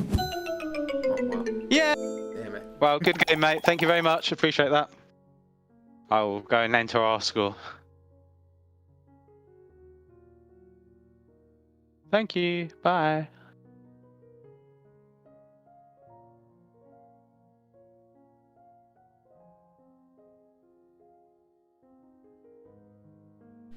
Oh, thanks for playing, Andy. He's gone. Oh. Right, Chris is in chat and he says I could have prevented the win.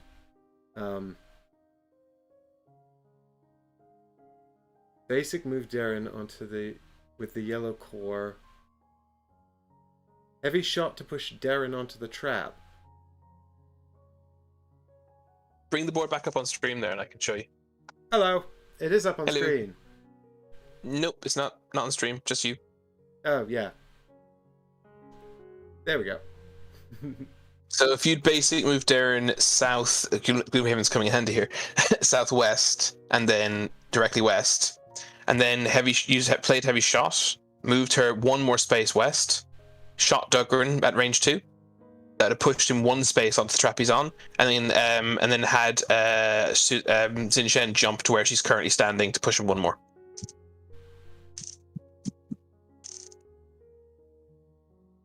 Right. And then I would have needed the yellow core to move. No, I would have used all my cores at that point, though. Yeah. But you would have won. But he would have stopped. He would have got the control the manipulation area for having Kilgore there. No, because you'd have Xin Shen there. Ah, yes, okay, right. He'd have gotten one. The only thing he would have gotten would have been 1 point for having both Goldar and Kilgore next to the statue. So you would have prevented him scoring the other two objectives. See, that was exactly what I said. If there's a way I could have done this and I was going to kick myself. But I wouldn't worry, because as easily as I spotted that in your game, in my game, I literally just wandered away from objective at the very end and gave him the points. And I could, because I think it's just fatigue. I think it's just mental fatigue at playing so much. And I literally was just like, I'm gonna all jump on this objective, and I just wandered away, and I ended my turn going, okay, I might win now if he can't get at least two of those guys out of there. And then it was just like game over. Like what happened? Oh no. Eddie says, that was a good game and a very good conversation. I'm glad you enjoyed the conversation, Eddie. I kind of felt like I was sort of doing a half-baked job of both, because I couldn't concentrate on either properly. But, I think you've had a pretty good day, haven't you, Chris? Not too bad. I mean, I lost to Tom 5-4, but it was a close game. And who's that? What? It's me. What's the score between your game? You didn't actually put it in the thing. Mine? Yeah, with you. And I assumed he would do it because he won. It was 5-3, I think it was to him. Thank you. So double check that's correct. Let's bring up the standings here as well, chat. But yes, Tom did exactly what I expected him to do, and I wanted him to do. But he moved randomly, just like for no reason. If he'd moved to any other hex, he would have lost. We caught the end of that game. That was. So that was a bit upsetting. And then I lost this one because I just made an absolutely moronic mistake. So it wasn't great. It was one win, 2 losses. So not great considering I came first last time. But it's not bad. I'll take it. Well, I only won one game against Mr. Bai, so. Yeah. But I feel like I got some really cool insight into the game, and I had some nice conversations. It was cool. Yeah. Yeah, I enjoyed it. I enjoyed all the games. I enjoy playing with Nickis, playing with different people. I played with all 5 of my characters throughout the course of the day, which was nice. I still just stuck with my trio, but I learned that in my game against Niv, I should not have taken Xin Shen, because actually my it turns out my sort of meta play of bringing Tentaclot and Corvash, so I always just to get to pick the 3 I want to play with, has been undermined by the fact that now I have to think about whether or not I should pick the 3 I want to play with in case someone else has got something that's really good against them. So Niv's combo of Focus and Wrath basically like one-shots Xin Shen. And Focus and Wrath. yeah. Which one's Wrath? Whose Wrath card is Lorelei's red move that does yeah. 3 damage and ignores armor. Yes. Yeah, so he uses that. I didn't get to use Xin Shen much because people kept banning Xin Shen, which I mean, because she's my only displacement pretty much. I actually managed to use Fear to displace on one occasion, King Alistair's Fear, but she's basically my only displacement. I was kind of, because I thought the group was going towards not so try hard. I thought people maybe would let me have her because my team was basically rubbish. But it seems that people have, champion. He can't have any nice things. It seems that people have a limit to what they're willing to. I don't know. People's competitive nature kind of comes out, I think, when it actually push comes to shove. I don't know. To a degree, today I was just banning things like I just didn't want to play against. Yeah, me too. I banned Darren twice just for the simple reason that if the trap objective comes out, that person has a massive advantage on that particular thing, and it never did actually. A positive one time actually. Didn't do anything quite so clever. I just banned Guai, and I was like, oh, she's a bunch of damage, and I can't. It's too much to think about. She does do a lot of damage. But yeah, Tom and I both agreed to nick it off. So we both agree we'll each take nick it as our first one. Which is really fun. I really enjoyed that game. It was very good. Yeah, that was a very close game. I think I kept distracting Az with idle banter, and then every time he looked over, he's like, "What is going on?" Should we jump back into the main room? Actually, I think we have only people not there. No, everyone's the most of them are gone. Everyone's gone. Everyone's it's just you and me hanging out. So I'll just wrap up the RSP stream, I think. But I guess so. So I got I was chatting with Andy just now a lot about sort of content creation and media and Patreon and that kind of thing, and that was an interesting thing to be discussing. Is he on Patreon? No, he's just got some experience in the industry himself and stuff like that, so he's sort of contributing some insights. And it just got me thinking about how maybe I don't know, maybe I should sort of talk about this stuff a little bit more formally on the channel so that people have a bit more clarity around what it is I'm trying to do and sort of what kind of the stuff we're creating, how it's formed and what the ethos is behind it, because it's come a long way and it's evolved a lot and there's a lot going on, so it'd be nice to have a more formal conversation around it, I suppose, rather than this sort of conversation I was having here where it's kind of like I kept saying half of a thought and then suddenly I had to focus on something.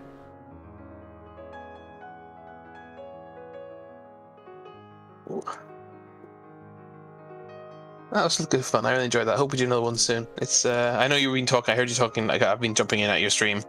Well, I haven't been doing anything. I know you're saying you haven't really got time to do a competitive game, and I understand that. But I think it's nice to be able to play this kind of a semi-competitive, microcosm. If that's the right word. Yeah, although I suspect I will be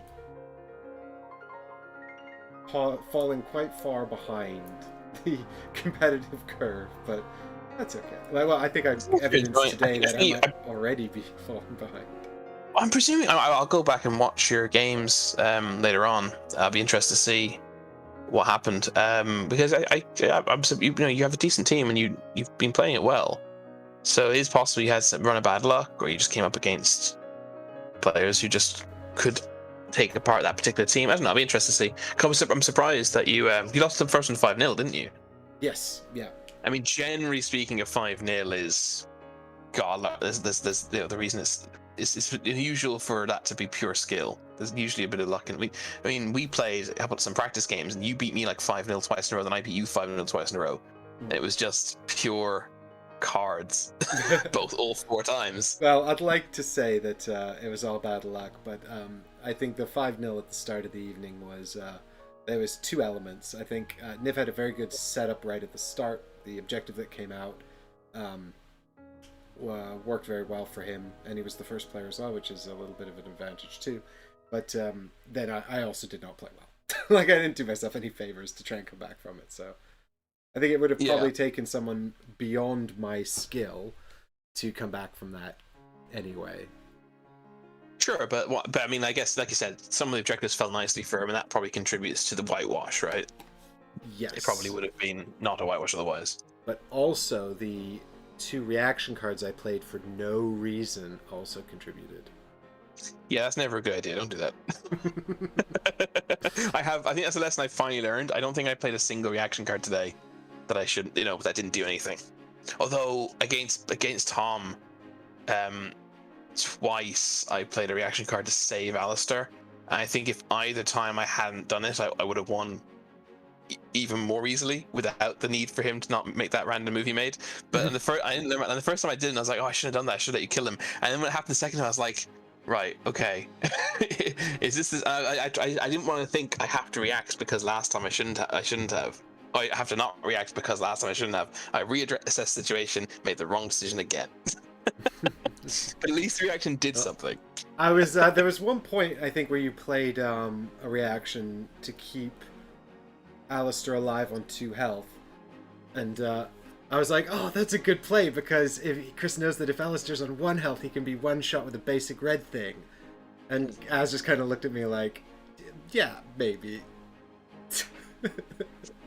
No, it was. I think it was a good play because and then I kept him alive on 1 health subsequently, solely to force him to play his red core to kill me. Yeah. Because then he only had his yellow core. So he played his blue to hit me. He was going to kill me if I didn't react. I did react, and I'm like, okay, fine. Red core, kill me. Yellow core, heal Aket. He did exactly that, but for some reason he moved Aket. I don't know why. And he said to me, he just did it for no reason. I think we actually managed to catch that on stream. The interesting thing is as well, but the more I sort of think about it, for example, the idea of trading a reaction for a core. So, for example, if you're talking about keeping Alistair alive on 1 health, so your opponent has to use their red core to finish him off, right?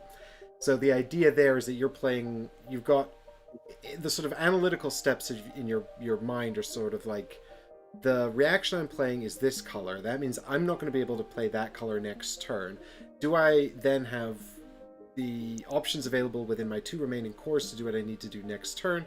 And is the cost of the red core, i.e. the denial of the potential cards my opponent might play with that red core, worthwhile to make this sacrifice? And that's a kind of card analysis that I've never been especially good at. That's why my competitive game is X-Wing, which is not at all a card game. I've never really been very good at competitive card games because I just don't have a. I mean, I can do Dominion, but that's fine because Dominion's a game of looking at the information up front and making an analysis. But anything where you have to deck build in advance, Magic the Gathering, the LCGs, any CCG really, like anything like that, and then think about all these different cards and all the potential things your opponent might be able to do and how to deny that. Like, even when you take it into a small microcosm like this, where it's attached to a board state that's just as important as the card play, I'm still bad at it. And that's something that so that's something I'm sort of learning from the ground up, and I think it's got to the stage now where everyone else is getting good at it. And I think that's sort of why I'm getting left behind, because when we were all focusing on the board state and the position of the pieces and and sort of the managing of the objectives, that's the stuff that comes quite naturally to me because I'm quite good at that stuff, and I got some spillover skill from X-Wing and things like that. But the minute we have to start thinking about cards and analyzing what's in your opponent's hand and thinking about the combinations and things, it all falls apart for me. Well, that's a pity, but I think you're doing yourself disservice. I think you've got more potential in Super Fantasy Brawl than you think. Well, we'll see. We'll see. I'll keep trying anyway. Yeah, it's good fun. Yeah, it is good fun. It's all in good fun. I had a wonderful time losing this evening, so. And we'll be back in due course for. So, Chris, are we doing Kickstarter on Sunday? Yes, that is the plan. Ooh, Kickstarter commentary on Sunday. We're gonna talk about some Anyway. games. You gotta come and see what games we're gonna talk about. About 7ish, I think. I think Yes. probably. We'll finalize that, Mike, later on. But I think that's probably what'll work. Sounds good to me. All right. Well, thanks everyone so much for coming on this Super Fantasy Brawl adventure. I hope you've enjoyed another one of these tournament streams and the peaceful piano music that accompanies it. We'll be back on Sunday music. and back again. And thank you everybody as well for your wonderful Patreon support. You know, this is the way I'd like to make the channel work, and you are the founders of this media content creation endeavor. So I really do appreciate your ongoing support and everything you do to help make this happen.